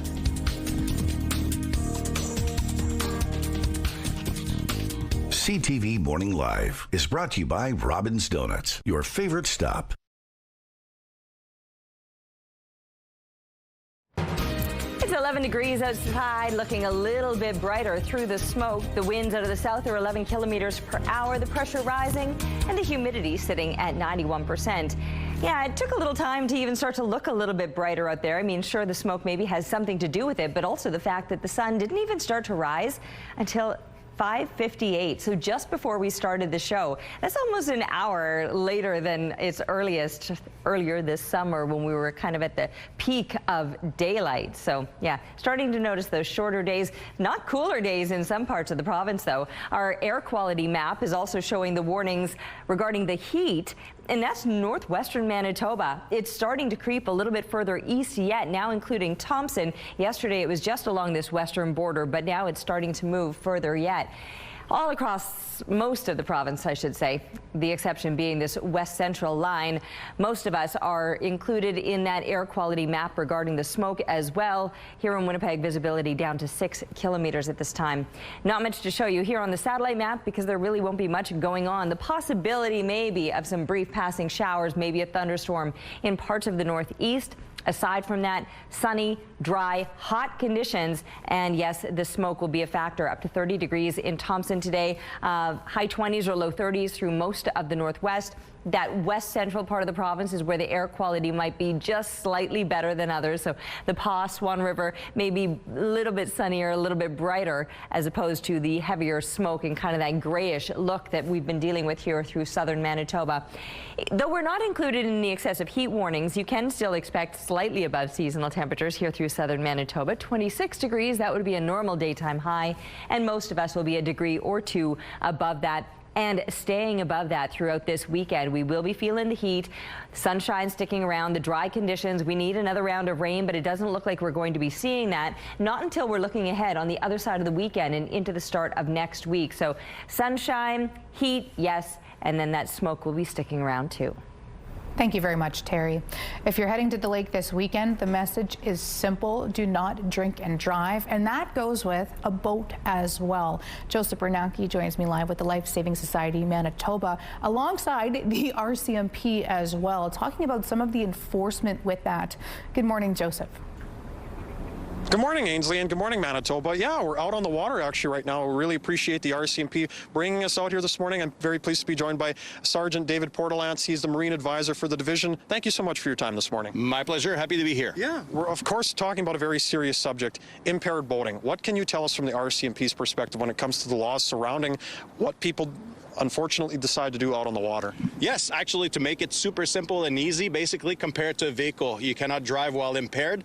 A vehicle, same thing with a boat. If you get caught while under the influence of alcohol driving a vessel, you'll lose your license the exact same way as a motor vehicle with the exact same penalties. It could go criminal, it could go administrative with MPI, but it's exactly the same rule as a motor vehicle, basically. And how about when it comes to having open liquor out on a boat? So yes, open liquor, again, let's compare it to a car. Car, no open liquor. Boat, no open liquor. So this is in Manitoba. That's our rule. You cannot have open liquor in the boat. And yeah, so you get the same fine that you would get if you had open liquor in your motor vehicle. We've been having these important conversations this morning, David, with Life Saving Society, with WFPS. What concerns you the most about people who are still choosing to go out on the water and choosing to get inebriated, unfortunately? Yes, the problem is, like, we're forgetting that, yes, they maybe think they're having a good time. They're putting themselves and whoever is in their boat in danger big time, but also whoever is boating around them, right? Because you don't have the same reflex. It's like a motor vehicle. You're basically putting everybody that is on the water at risk because you're choosing to operate while under the influence of alcohol. You mentioned you're going to be in Lac du Bonnet ahead of the long weekend. What would you advise to the public, of course, ahead of the long weekend? I imagine you guys are going to be pretty busy out on the water. Absolutely. Our goal is to basically just make sure everybody's safe, right? That's the main goal. Everybody can enjoy their full weekend on the water, but doing it safely.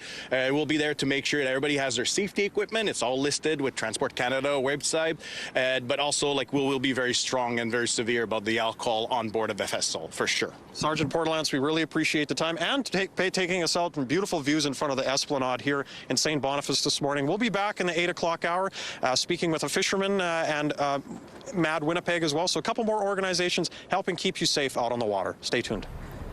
Thank you, Joseph.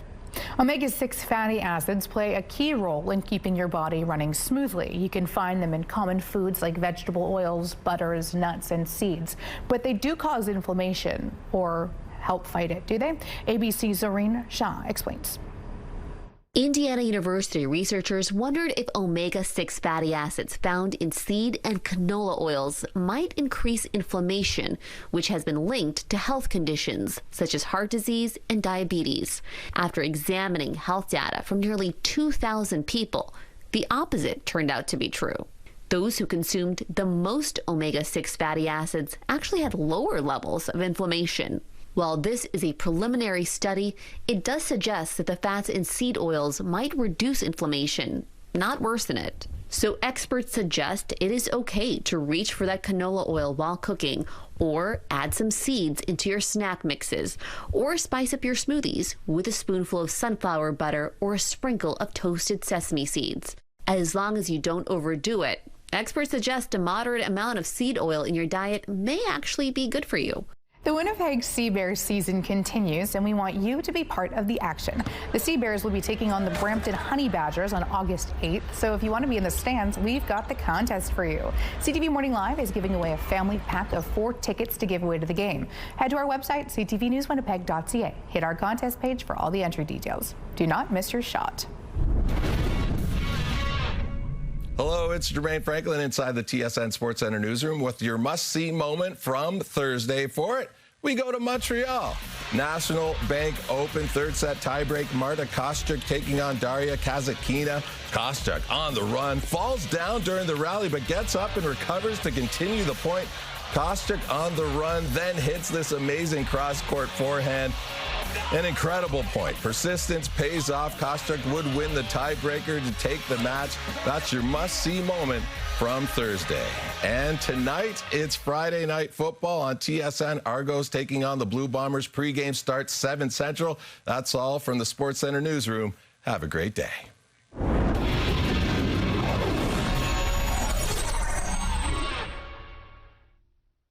TSN Must-See Moments brought to you by Super Blinds and Draperies, your Hunter Douglas shade provider for over 40 years.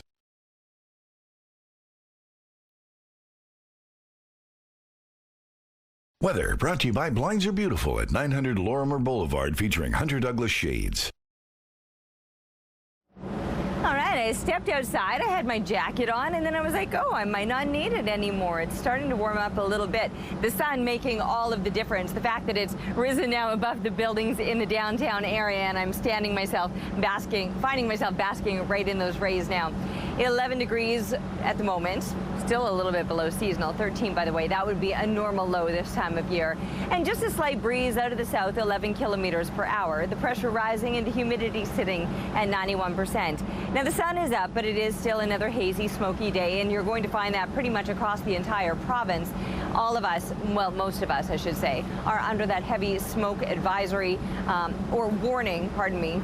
The advisory, that's further off to the east, but most areas in and around Manitoba are right in that smoke warning as well. Here in Winnipeg, 6 kilometers visibility at this time, and we're sitting at number 7 on that air quality scale, which puts us at medium to high risk. We're likely to stay there. It's not going to improve much over the weekend. We've got some heat coming our way as well, plenty of sunshine, and yes, the smoke. And then there's northern Manitoba, where the temperatures will be even hotter yet. Thank you, Terry. Today, we're shining a light on a local organization with deep roots and a powerful mission. Black History Manitoba has been educating, advocating, and celebrating Black history and culture in our city for over 40 years. Joining me now is Nadia Thompson, Program Director of Black History Manitoba, here to chat about their year-round work and a very special event happening in recognition of Emancipation Day. Good morning. Thanks for being here. Thank you for having me. So people, when they talk about Emancipation Day in its historical context, they may not think about Canada or Manitoba. Why is it so key that you guys are shining a light on it? Because we're one of the few provinces that actually have it as legislation. So in 2021, it was led by Jamie Moses to have that bill passed to make it official. So Emancipation Day is an official holiday. Well, holiday-ish here in Manitoba. Recognition. Thank you. So that's why we want to make sure that we continue to celebrate that, to acknowledge and educate the greater city, so that they know what we do and why we do it, and just making sure that that education is out there for everybody to understand the meaningful impact in Canadian history that Emancipation Day has. You guys have an event coming up as well. Tell us about it. So today we are partnering again with the Canadian Museum for Human Rights, and we have an Emancipation Day celebration, which is basically, it's a free public event that we have. This is our 4th, and we celebrate in a way where everybody feels welcome and safe, and that we can express ourselves as a community to the information that is not readily available or recognized in school systems and stuff like that. So we do food, we do music, we do a little bit of education, and we just have a really great time. So this evening at the Canadian Museum for Human Rights, it starts at 6 p.m. and it's a free event and accessible to everybody, and we just have a really great time. Well, it may not be available in schools, but it can be. The reason for that is because of your organization. You guys are going into schools. Let's talk about that. So most of the time when we think about Black history, we talk about February, and we try to advocate for the fact that Black history is Canadian history, and it's also acknowledged and recognized in our community all through the year. So we want to make sure as an organization that we continue to support those who want to educate themselves outside of February, and to recognize that there's an important part of our history that doesn't always get highlighted outside of February. And it's important because it's a part of Canadian history, period. And it's not just a month. So that's how we advocate to do Black history 365 days a year. Yeah, well, that's just it. This is no marketing campaign. This is elevating Black businesses, Black culture, Black events like the one that is happening. Yeah. What does this mean for older Black adults, but also the children who see someone like yourself as an example? Well, of course, you know that we cherish our elders in our community, and the fact that as they grow older, they may not remember as much, or they may not be able to share as often as we'd like them to. And for our younger generation, we want them to be able to carry that torch and continue on that history and that acknowledgement, so that we know that that's part of us is not going to fade away and disappear because we're not fully engulfed in the African history, because that's not our majority here. So we have to make sure that we continue to make sure that that trail is always going and always growing, and that more people are sharing our history. Awesome. Thank you so much. What time is this happening, CMHR, today? 6 o'clock. 6 o'clock p.m. And if you're busy all day, there's evening events, afternoon events, and morning events. So we have a whole day full. A full day. I love it. Yeah, go to our website. Go to the website. Yeah. We'll have a link on our website as well. Thanks. Coming up, Joseph Bernacki is live on the water, chatting with Life Saving Society Manitoba. Don't go anywhere.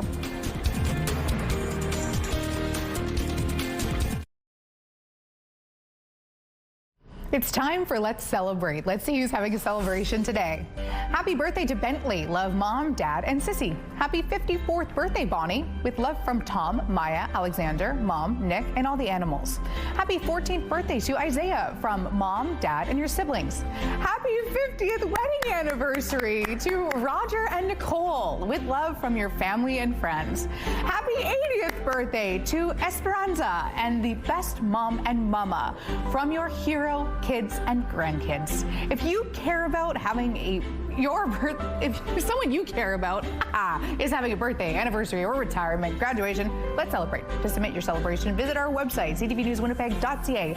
Fill out the form at least 2 days in advance. It will also enter you for our monthly contest for a chance to win a $100 gift certificate to Party Stuff. Let's Celebrate, brought to you by Party Stuff, 3 Winnipeg locations and at partystuff.ca.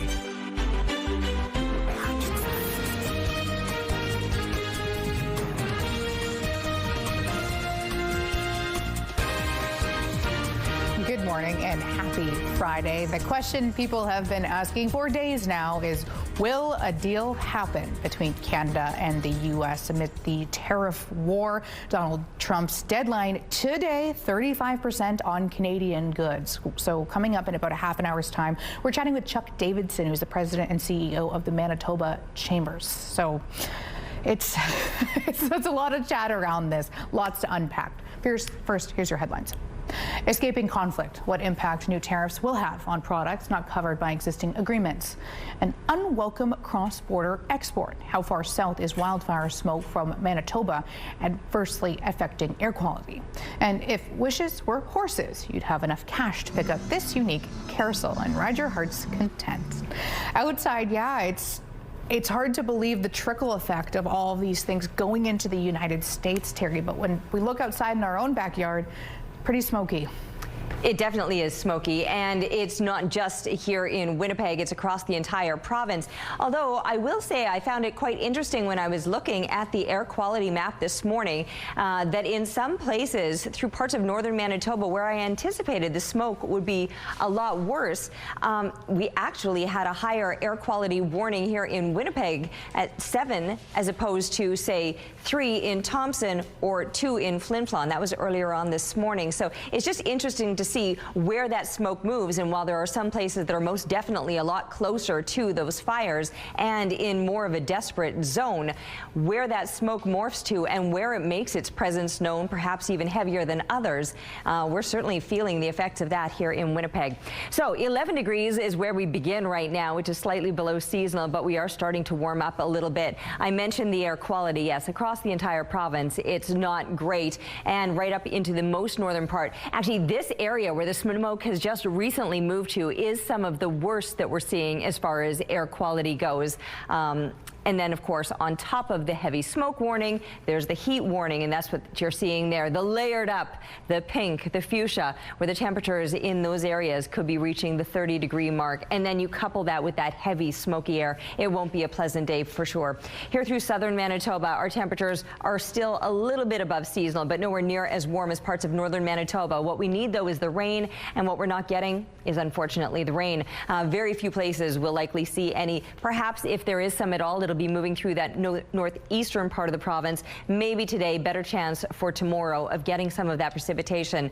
The smoke, though, it doesn't look like we're going to be seeing much relief from that either. And the temperatures will continue to warm up, getting a little bit warmer yet as we look through the coming weekend. Our art today is thanks to Mrs. Abraham's grade 2 class at Lavalley School. All of those pretty flowers out there, we thank you for sharing those with us. Keep the pictures coming, please, to Winnipeg weather at ctv.ca. Thank you, Terry. Wildfire smoke has blanketed southern Manitoba again, with July now set to be the smokiest month on record. And the effects of Manitoba's summer of fire are being felt thousands of kilometers away. This is a video from Minnesota recorded on Thursday. Duluth is just one of the places looking a lot like Winnipeg. Cities like Minneapolis and Chicago issued air quality alerts Thursday morning. This as Canadian wildfire smoke is choking the states of North Dakota, Minnesota, Wisconsin, Illinois, and Iowa. It's tough to swallow for one retired meteorologist in Chicago, calling the situation a tragedy. We have smoke shrouding the city here. I live in a high-rise building on the north side of Chicago, right on the Lake Michigan shoreline, and normally I can see the city skyline, which is only about 6 miles south of me, very clearly. I can't see more than 2 miles today. And I just was out on my balcony, and you can smell the smoke quite dramatically. Here in Manitoba, meanwhile, Environment and Climate Change Canada warns people who fall into several groupings are more likely to be impacted and should take precautions. This includes people aged 65 and up, those who are pregnant, infants and young children, people with chronic illnesses or health conditions, and people who work outdoors. Meantime, the wildfire situation is said to be holding steady near the community of Snow Lake. In a Facebook post from last night, the town reported crews were actively responding to flare-ups near Lawler Road and in the New Brit area. Heat and dry conditions posted challenges, but according to the town, coordinated efforts across several fire crews using a range of equipment and tactics helped maintain control Thursday. U.S. President Donald Trump says Canada's plan to potentially recognize a Palestinian state was not a deal breaker in trade talks. You know, I didn't like what they said, but, you know, that's their opinion. I didn't like that. Not a deal breaker. Canada is now dealing with a 35% tariff on non-CUSMA compliant goods. President Trump said that Prime Minister Mark Carney reached out before the August 1st deadline, but no talks between the two leaders took place. In a statement, Prime Minister Mark Carney said that Canada is disappointed at the hike. This was part of a sweeping set of tariff actions from President Trump. A woman in Northern Ontario is looking for a new home for her personal garden carousel. I want to leave it to other people to deal with. No one in my family has the same passion. I have a niece that might, but she lives in Victoria. Edna Scott has always loved horses and carousels. She's had a fully operational one in her yard for some time.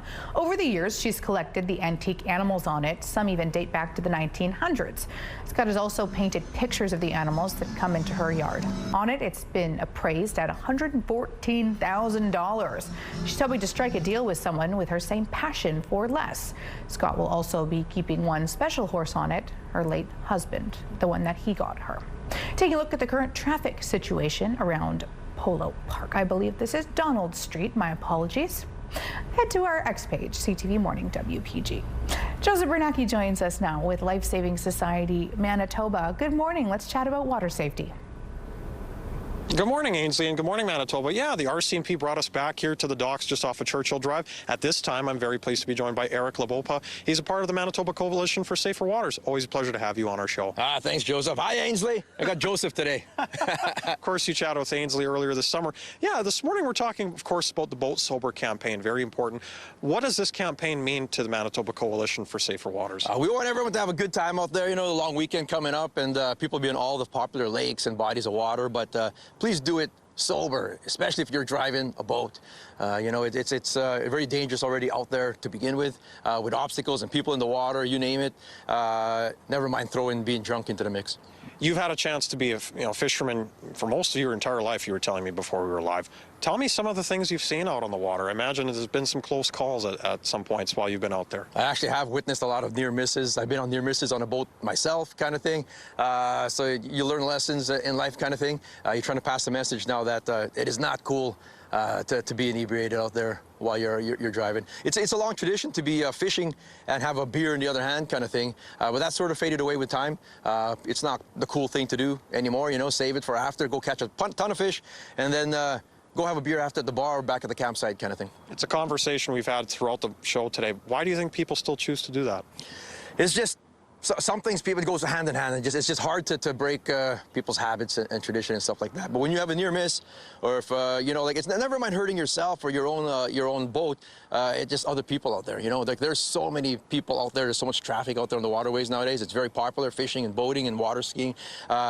If you have a drunk person out there, it can ruin the whole weekend for the whole province. Eric, how else can people get involved with the Manitoba Coalition for Safer Waters? Go to the Life Saving Society of Manitoba website. You can find lots of information there. We got all kinds of great partners, including the Kicker Fish and Red Cross, everything, like you name it, the RCMP and stuff like that. So go get educated about it. Go check it out online. Eric, we appreciate having you on our show again. Enjoy the fishing this weekend, as you told me you were going to be doing some of that. And we'll be back for one more conversation coming up with Life Saving Society and Mad Winnipeg. Stay tuned. Thank you, Joseph. Send him my best as well. A local golf tee business in Perth, Ontario had an unexpected cameo in the newest Netflix hit, Happy Gilmore 2. CTV's Dylan Dyson has more about the tee that propped up one of the most famous swings in golf. The most iconic swing in golf requires a special tee. We played the scene back and forth like 10 times. It's super quick. It's only like a tenth of a second, but you can actually see them. And so that was, I didn't expect that. It was this past weekend when Mario Kaya sat down to watch the new Happy Gilmore 2 movie, when he saw the golf tee he had been crafting for more than 15 years. We started watching the movie Happy Gilmore 2, and my wife said, wouldn't it be really cool if they could use your tee in the movie? Then she got up to get a drink in the kitchen, and just when that happened, I saw a scene where they actually used my tee in a golf simulator. Inspired by a badminton birdie, Kaya created his Birdie Tees for golfers to tee their ball up at a consistent height. They are now one of the most popular tees used at golf simulators around the world. The simulator they use in the movie is Full Swing. And Full Swing is one of my biggest customers. They're a big simulator company out of San Diego. So they buy like 4 boxes of 250 packs basically every time that they order. The tees are 100% local, made at LD Tool and Die in Stittsville, with labels from Smiths Falls and packaged in Kaya's Perth basement. Marion and I happened to be in our own houses watching the same movie at the same time, and I saw it and I sent him a text that, oh, look, you're on the screen. Kaya also believes that his tee could help improve Happy Gilmore's game. What people find is the constant height, again, is what they like. So, especially with his kind of swing, because there's a lot of moving parts when he does that. So knowing that the ball is always at the height that he likes, then hopefully it would help. From the simulator to the big screen, Kaya is now hoping his tees will make it to the course. Maybe now with the exposure, a little bit of exposure with Happy Gilmore, who knows, maybe a golfer one of these days will use them on the course and not just in the simulator to practice with. Dylan Dyson, CTV News, Perth. All right, we're still dealing with this heavy smoke, probably will throughout the day or weekend yet. We're looking through the Bathfitter Live Eye. Bathfitter, your bath and shower experts for more than 40 years. And yes, that haze hanging over us. I was hoping the shift in the winds would help. It doesn't seem to be the case for us, not at this point anyway. We are noticing the temperatures on the rise, though. From 11 degrees last hour, we're now sitting at 14 and seeing similar temperatures throughout most of southern Manitoba. 13 degrees, just for a reference point. That would be a seasonal low. We had actually dipped as cool as 10 this morning, but are now starting to make those gains. Speaking of gains, northern Manitoba, you're going to be making some pretty incredible gains today, perhaps stiflingly so, especially because you're coupling in the heat with all of that heavy smoke as well. Here you can see mid to high teens to kick off things this morning. And yes, the smoke warnings are pretty much across the entire province today. You remember yesterday, parts of west central Manitoba not included in that, but now it's only this very western border where the warnings are lifted. And yesterday, they weren't in place here in the northeast, but they are. And in fact, some of the heaviest smoke is right along that most northern border, where earlier this week you weren't even included in that smoke. But as the winds have shifted, that's some of the worst of it in that most northern stretch. Along with the smoke comes the heat, and that's what we're going to be noticing through most of northwestern Manitoba, where those temperatures today will be on the rise, hitting up into the 30-degree mark perhaps. Here's a look at where we begin and where we'll be midday. Low 20s through most of southern Manitoba, but already by noontime, high 20s across the north. And yes, I mentioned you could hit the 30-degree mark or high 20s here throughout the south. Now, 26 degrees would be a normal daytime high in Winnipeg. We'll surpass it today, but even more so over the next couple of days. Hot, sunny, dry, probably smoky as well. We need the rain, but we may not see it until we're looking ahead to next week.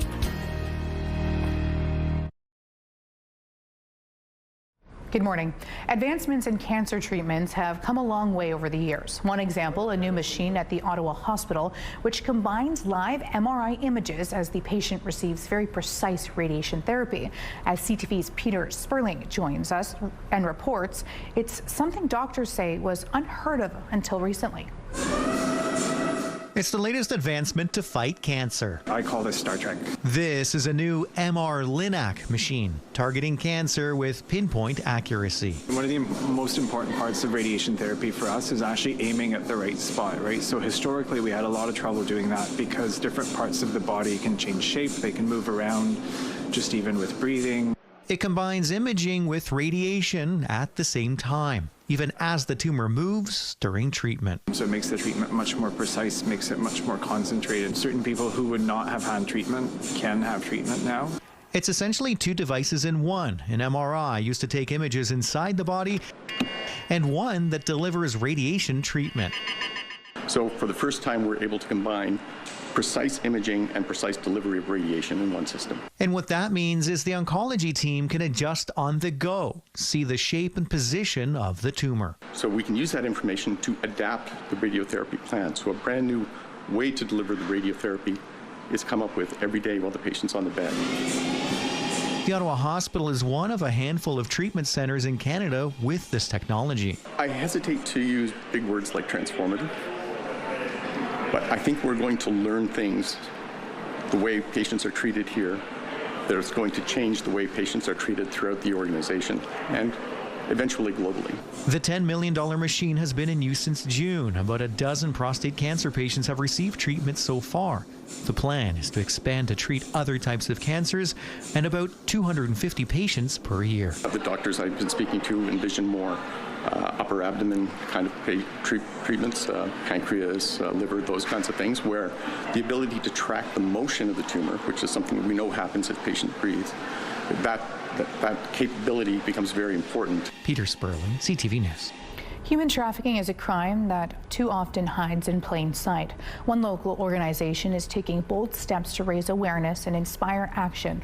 On Saturday, August 9th, Joy in Action returns to Birds Hill Provincial Park. It's a free, family-friendly event hosted by the Joy Smith Foundation, Canada's leading authority on human trafficking prevention and survivor support. Here to tell us more is Janet Campbell, President and CEO.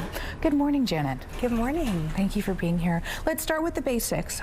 Tell us about this event.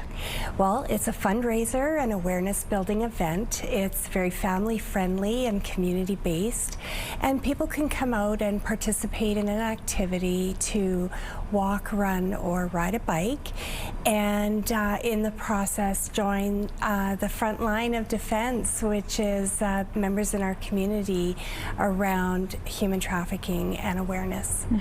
And you mentioned it's family friendly. Of course, this is a very sensitive topic, but one that should not be hidden, something that we should talk about. How important is it that it's inclusive and as part of that educational piece? Yeah, it's hugely important. We want people to be able to talk about it in a way that they don't feel they have to cover their eyes or their ears.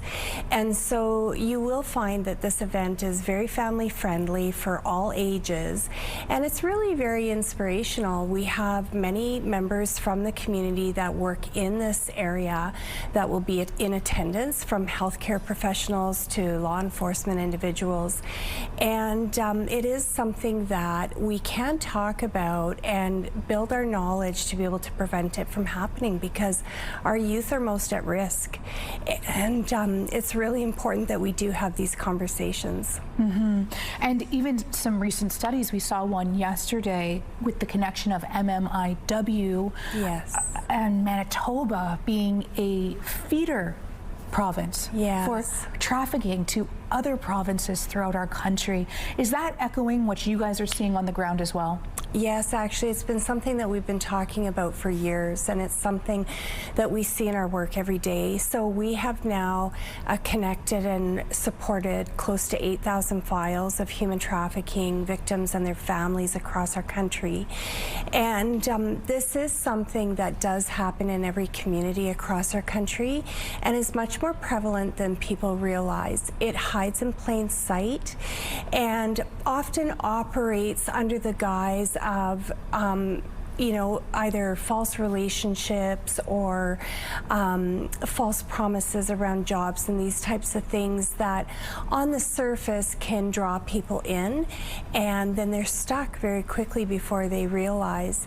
And it really is something that happens in every community, and it's much closer to home than people realize. And that's why it's so important for community members to come out, get involved, take part, learn a little bit, start a conversation, and have some fun. We have lots of fun things planned for the day. We have a fire truck that'll be there for the kids, and face painting. And so, you know, lots of wonderful opportunities. Yeah. Thank you so much. And if you guys are interested in this event, we'll have a link on our website too. I'll be out there as well on the 9th, bright and early, to help kick things off. So looking forward to that. Okay, out here this morning, it's warming up already. 14 degrees is where we're sitting right now, with some heavy haze or smoke hanging over us. But it is going to be a warm one today across the entire province. South winds at the moment are 13 clicks, the pressure rising, and the humidity sitting at 81%. It's going to be warm across the province, but it's really northern Manitoba where the heat will be felt. Enough so that Environment Canada has gone ahead and issued excessive heat warnings. We noticed them yesterday on our warnings map in places like Flin Flon, Lynn Lake, the Pas. Now, today, those areas also include Thompson, as that area of extreme heat is morphing and pushing a little bit further to the east. The smoke has moved through the entire province from the northern border right down into the south. The exception for the smoke is right along west central Manitoba, along that very western border. But it's a very slim part of the province that is not included in those smoke warnings, and we'll likely see them sticking around. Unfortunately, there's no relief in sight from the smoke. Even with these south winds, we were hoping to see some improvements, but that's not the case today. We're still sitting at number 7 on the scale, which is in that high-risk category. Our little beautiful mutt today, looking oh so perfect out there, is Nova. Apparently yesterday was National Mutt Day, so we're celebrating with Jill. Thank you for this, and keep the pictures coming, please, to Winnipeg weather at ctv.ca. CTV Morning Live Weather brought to you by ABC Fire and Safety, your CO2 refill store. A Hillsboro, Oregon arcade is packed wall to wall with pinball machines, vintage toys, and nostalgic memorabilia. It's now been named the best in the country by Newsweek. John Adams reports. Walking through the Next Level Pinball Museum in Hillsboro is like taking a stroll down memory lane. We are floor-to-ceiling vintage toys and collectibles, signed movie paraphernalia, world's largest lunchbox collection, and then, like I said, on top of that, the second largest arcade in the world. The arcade opened its doors in 2017 as a way for the owners to pay homage to their father, a vintage toy collector. Museum director Connor Stowe says they've been adding onto the building every few years since. What I really like is we're nerds. So when we, when people keep coming and they keep enjoying themselves here, we're just like, awesome, let's make more games. Let's get more stuff to the walls. Let's add more to the collection. Whether you are getting lost in a 1980s pinball game or enjoying some of the vintage toys, time has a way of getting away from you here. Just ask Oliver Bosley. He enjoys Next Level so much, he came back today to celebrate his 13th birthday. Wow, we once spent 5 hours here without even knowing we spent 5 hours here. For others, the trip through time allows generations of family members to relate to each other in a new way. It's all just the nostalgia stuff on the walls, too, being like, oh, I had that toy growing up, or I had that comic book, too. So just all just the little itty-bitty stuff that really just adds up to it. Stowe tells us it's a huge honor to be named best in the U.S., but recognition has never been what this arcade has truly been about. Whether you're a 6-year-old kid, your mom and dad, your grandma and grandpa want to come in, we want to make sure that every single person has something from their childhood. CTV Morning Live is brought to you by Robin's Donuts, your favorite stop.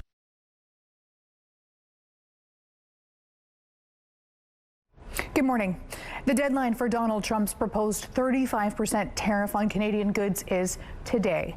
Canadian Prime Minister Mark Carney saying recently that hitting the deadline may not happen. From small and medium businesses owners to consumers, Canadians have been watching to see how this shakes out locally. President and CEO of the Manitoba Chambers of Commerce, Chuck Davidson, joins me now. Good morning, Chuck. Good morning, Ainsley. So we're back here again. Yes. Seems like I was just here a week ago. It's almost like deja vu.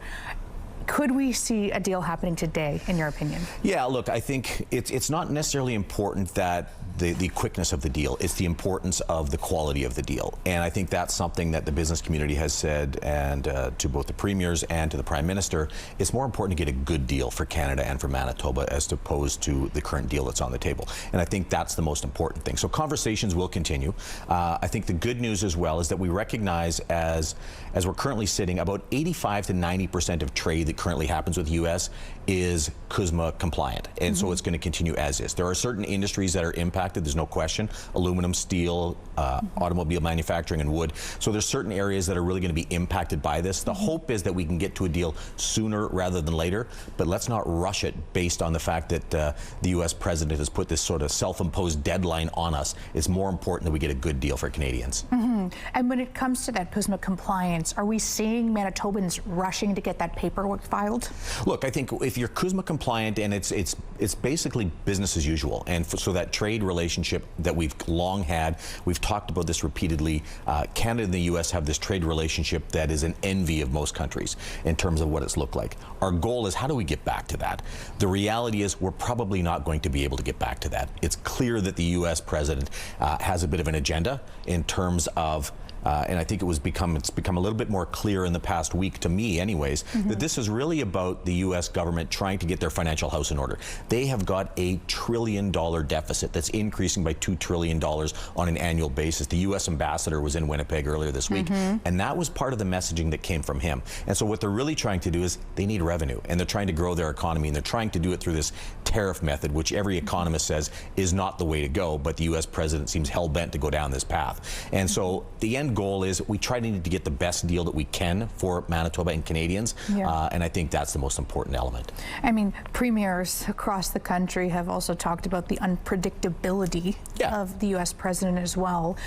If I'm a Manitoba business owner, what do I do? Do I stay put? What's my next move? Yeah, so I think what Manitoba business owners have been doing, and sort of the messaging that's coming of late, is we're not going to sort of get rid of that relationship with the U.S., but we're going to become sort of a little bit less reliant on it. And so what we're focusing on is getting rid of those interprovincial trade barriers allows us to do more business across Canada. Exploring some of those export markets is something that we're encouraging businesses to do as well. And so looking at that longer term game, how do I continue to maybe massage or sort of pivot my business model to look at other opportunities and become a little bit less reliant on the U.S.? That's the message that we're hearing from a lot of businesses. It's important for government to provide that support so that businesses can go down that path. And we've seen that already. Do you have any good examples of this shaking out? Yeah, I think a lot of small businesses, and you're looking at sort of, and a lot of it's that buy Canadian mentality. When you're looking at your supply chains, what a lot of businesses are doing now is, where can I buy those goods? Can I buy them within Canada rather than go to the U.S. where I typically have, based on the fact that I'm going to have a better customer relationship, it's going to work better from a Canadian perspective. And so we are seeing that in a number of areas. We are seeing as well some of the numbers when you look at exports to foreign countries other than the U.S. have increased in the past number of months as well. So we're seeing an increase in that while we're seeing a decrease in trade to the U.S. Chuck, thank you so much for this conversation. Tariff talk is not over. Head to ctvnewswinnipeg.ca. It's 14 degrees and smoky outside with south winds 13 kilometers per hour. The pressure rising and the humidity sitting at 81%. It's not just smoky here in the south, northern Manitoba, right up to that border. Where the smoke is actually the heaviest is the areas that earlier this week weren't included in that heavy smoke warning.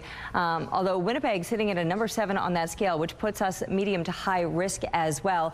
Here along this west central border is where the air quality is the best. But along with the smoke, now we're factoring in the heat, and the pink that you're seeing there is an excessive heat warning expected through most of northwestern Manitoba.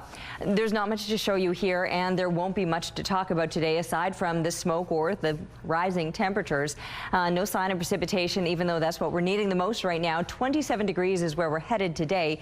In Winnipeg, a seasonal daytime high, that would be around 26, and we'll go just above it today with winds out of the south at about 15 clicks, and those south winds remaining in place overnight. I was hoping they were going to bring some relief relief. It doesn't look like we're necessarily getting that in our favor.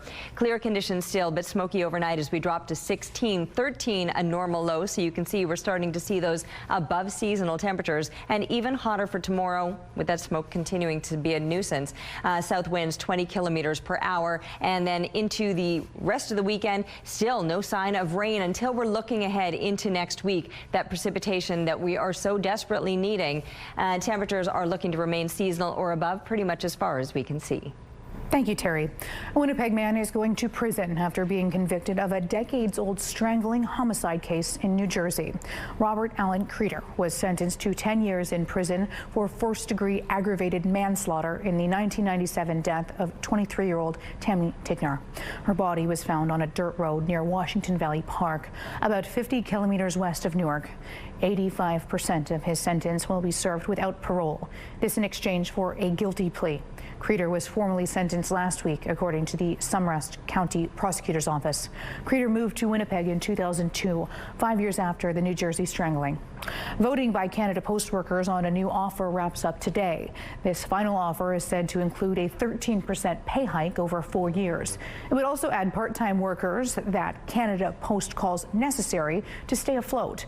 The union for about 55,000 workers has urged its members to reject the offer. If it does happen, the union says it will get in touch with the management immediately to invite them back to the negotiation table. The province is warning about a pair of potential measles exposures in southern Manitoba. It happened on July 25th at the CW Weeb Medical Center Urgent Care in Winkler on July 25th between 3 p.m. and 5:30 p.m.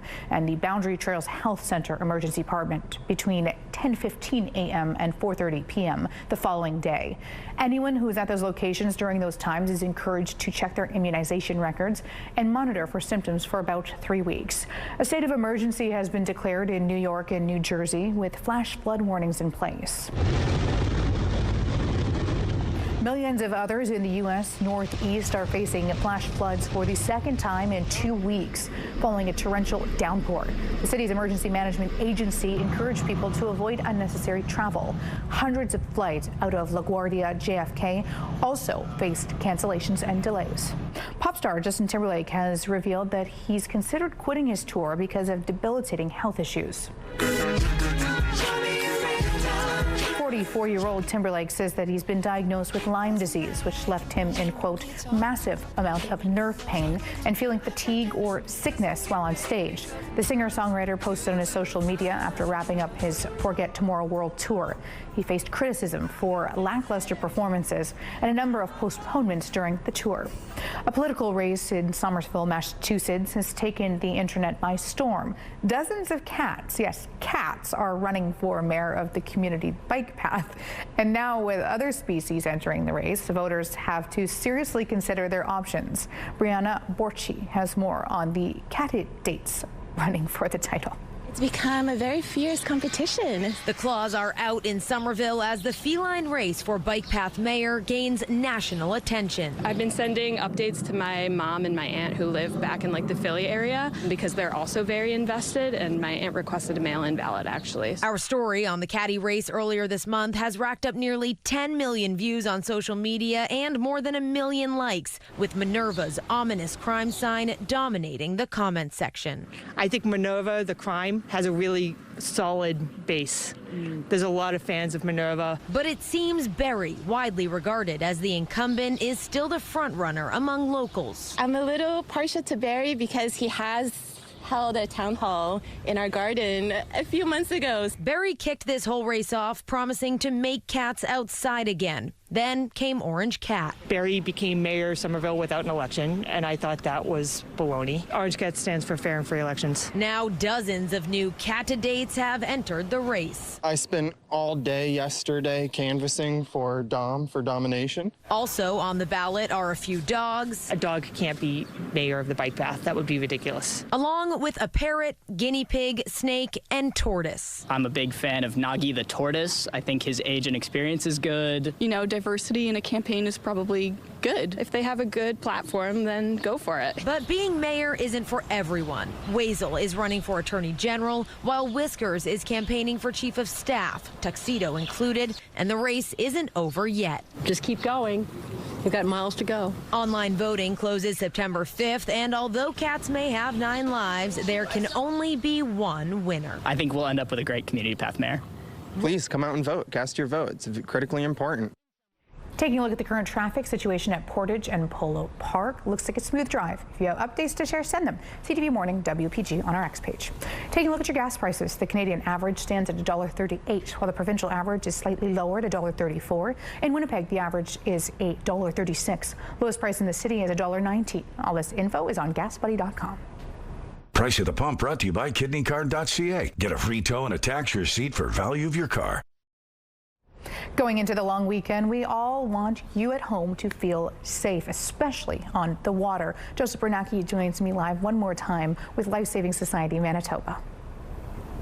Thank you, Ainsley. Yeah, it's been a great morning so far, of course, bringing very important information from a number of different organizations. At this time, very pleased to be joined by Tony Rinella. He is the Vice President of MAD Winnipeg. Pleasure to have you on our show this morning, Tony. Thank you, Joseph. Thank you. Yeah, so, of course, we've been highlighting the Boat Sober campaign, highlighted by the Canadian Safe Boating Council and, of course, Life Saving Society Manitoba.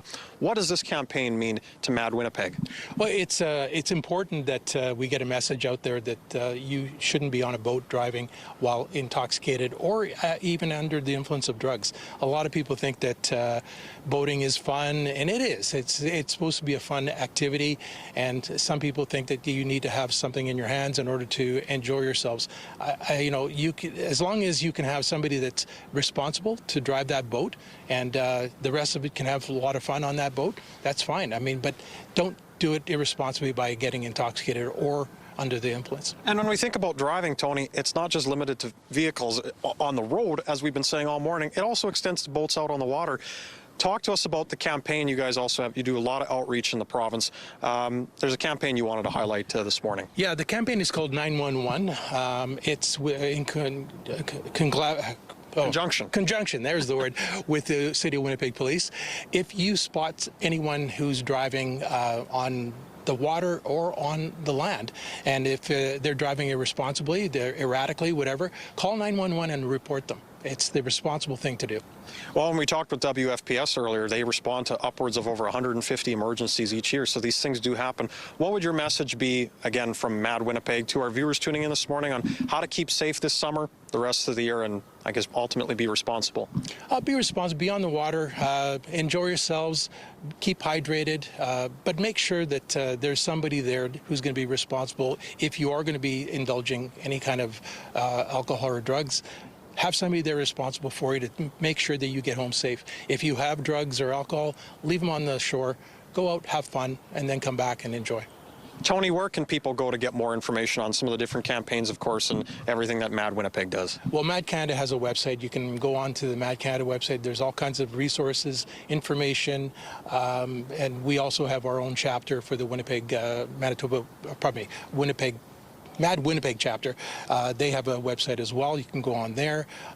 You can contact us directly. There's phone numbers. We're there to help. Thank you so much for being a part of our show again this morning, Tony. Have a great long weekend, Manitoba. Just remember to stay safe and be responsible out on the water. Thank you, Joseph. Terry, I can feel the weekend. Yeah, I know. I always get like that too ahead of any weekend, but especially a long weekend where you're maybe going to get that extra day to relax and enjoy. And throughout the province, we have some hot conditions, but the kind of conditions where a lot of people will need to take some necessary precautions, because it's not just the heat that we're dealing with. The smoke is still very prevalent, and in fact, here in the south, it's only going to get hotter as we move through the weekend itself. 14 degrees right now in Winnipeg, south winds 13 clicks, the pressure rising, humidity sitting at 81%. One of the worst areas to be through northern Manitoba is the northwest, where that smoke and the heat are coupled together to make for a pretty unpleasant day. Temperatures today stiflingly hot, up into the low 30s. You're already in the mid to high teens this morning, and you've got just that heavy smoky air in the area as well. The air quality is actually the worst right along that most northern border in parts of the province where that air quality warning wasn't even issued until just a couple of days ago. That had been the part of the province where things had been the cleanest, clearest air, and now that smoke is pushed right in, and it is going to be pretty suffocating in those areas. Here in the south, we're also going to be dealing with that smoke and the temperatures on the rise throughout the coming weekend. Taking a break right now. We'll be back with more on CTV Morning Live. CTV Morning Live Weather brought to you by Canadian Footwear, helping you find the perfect fit.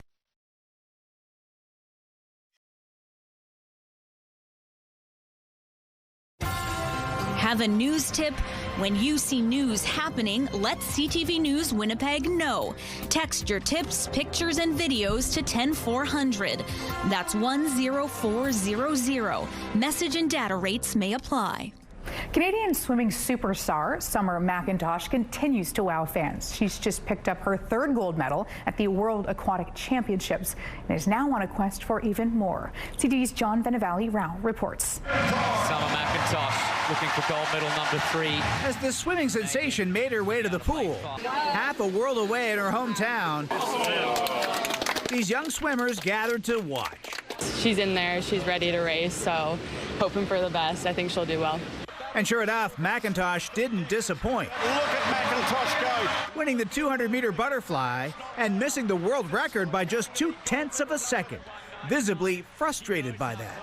I didn't reach my goal tonight, but happy with the gold, happy with the win, and just gonna keep pushing forward. McIntosh is looking strong. Already she's won 3 golds in individual events and has her sights on scooping up 5 at a single World Swimming Championship, a feat that's only ever been pulled off by megastar Michael Phelps. Crazy. She's like a literal machine. Pretty cool. Here she comes. Just last month at the Canadian Swimming Trials in BC, McIntosh set 3 world records. And she's also a 3-time Olympic champion and inspiring the next generation of swimmers. Her accomplishments are Canadians' accomplishments. Like, it means everything to her and everything to us. She's truly one of a kind, just to see how she just seems to glide on top of the water. Isn't she amazing? If all goes well, she'll try for that next gold on Saturday, competing in the 800-meter freestyle, a highly anticipated event because she'll go up against Katie Ledecky, the current world record holder. This is going to be like the Super Bowl, the Stanley Cup of swimming this summer. This event is going to be epic. It's the one that a lot of people are really looking forward to watching. And if she wins on Saturday, she'll go for that 5th goal on Sunday, competing in the 400-meter individual medley. John Venevali-Rao, CTV News, Toronto. Good morning. Today we're joined by Inspector John Iwansky of the Winnipeg Police Service Organized Crime Division and Chair of the Manitoba Association of Chiefs of Police Organized Crime Committee.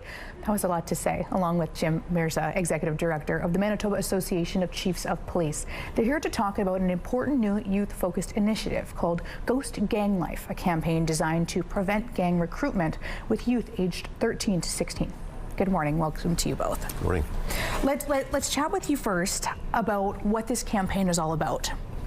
Well, the campaign is about, as you said, reaching the youth who are in the gang life, looking to get out, as well as trying to get to reach those who may be on the edge of joining gangs, showing them that there's a better way, there are other options for them in their life than joining the gangs, because when they do, they're going to be used by those people. And that's what it's all about. It's all about the people who are running the gangs using people to make money, to sell drugs, commit violent acts of violence or intimidation in the benefit of them, and not at the for the people who are actually doing the work for them.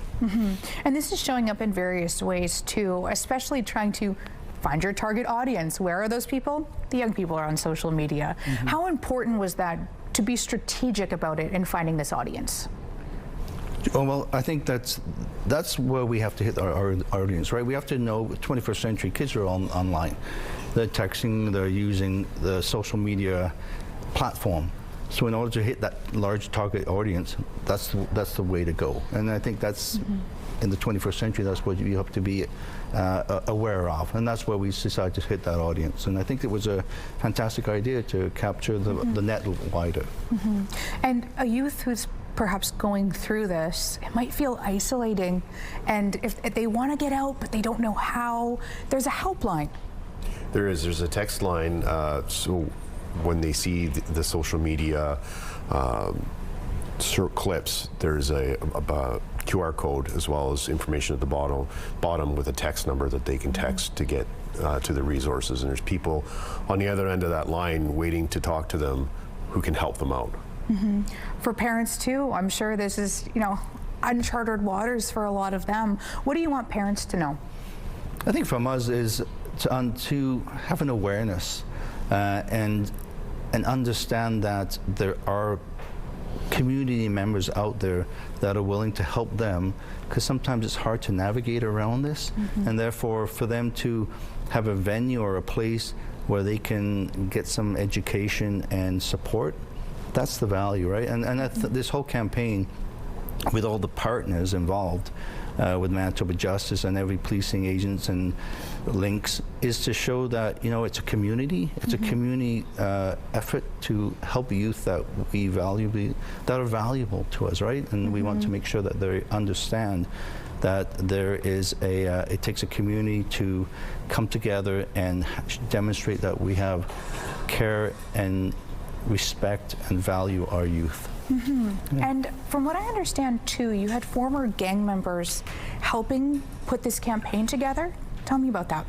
So we partnered with Changemakers, and they were able to reach out and find former gang members from the province, from Winnipeg and other areas and other communities, and they were their working group that they could bounce their ideas off of, because they wanted to make it look and be as authentic as possible, so that the youth would understand that this is something that is for them, that we understand that they are looking to get out, and how to do it, but in a way that they believe it's true, and not just some other some short effort just to convince them. It's something that's real for them. Gentlemen, thank you so much for your time. Terry, what's it like outside? Still smoky and likely will be for the next couple of days. It's 14 degrees, so those winds are really not helping much, even though I was hoping to see them out of the south improving some of this air quality. They're 13 clicks at the moment, the pressure rising, the humidity at 81%. And yes, that smoke is a factor once again. And now into parts of the far north, where it's actually some of the worst, where earlier this week you weren't even under that smoke warning, but now you have got it in the worst way yet. Although here in Winnipeg, we've got some heavy dense smoke as well. Air quality sitting at a number 7, or high risk on the scale. Along with the smoke comes the heat. That's for northern Manitoba. Temperatures there will be climbing up into that 30-degree range. You can see on the satellite image that there's really not much to see, because hot, sunny, dry conditions that wouldn't necessarily show on the satellite image. We need some more rain. It doesn't look like we're going to get it until the other side of the long weekend. The long weekend itself, sunny, dry, and above seasonal temperatures expected. We're taking a break right now, but we'll be back with more CTV Morning Live.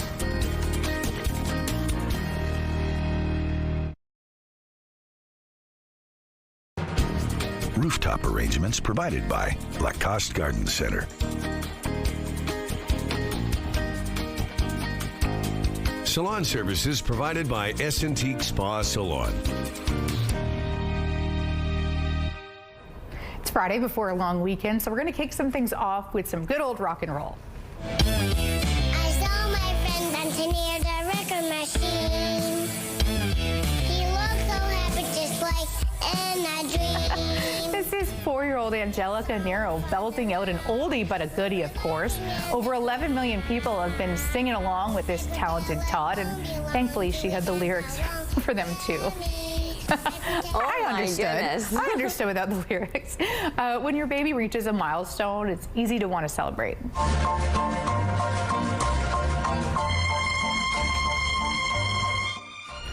These parents had a brilliant idea. This one way to give your baby a little more independence without losing track of where they're crawling. It's festive, smart, and also cost-effective. Oh, actually, that would be smart even in a crowd, right? Put a balloon on your kid. Lift off. Have a great long weekend, everybody.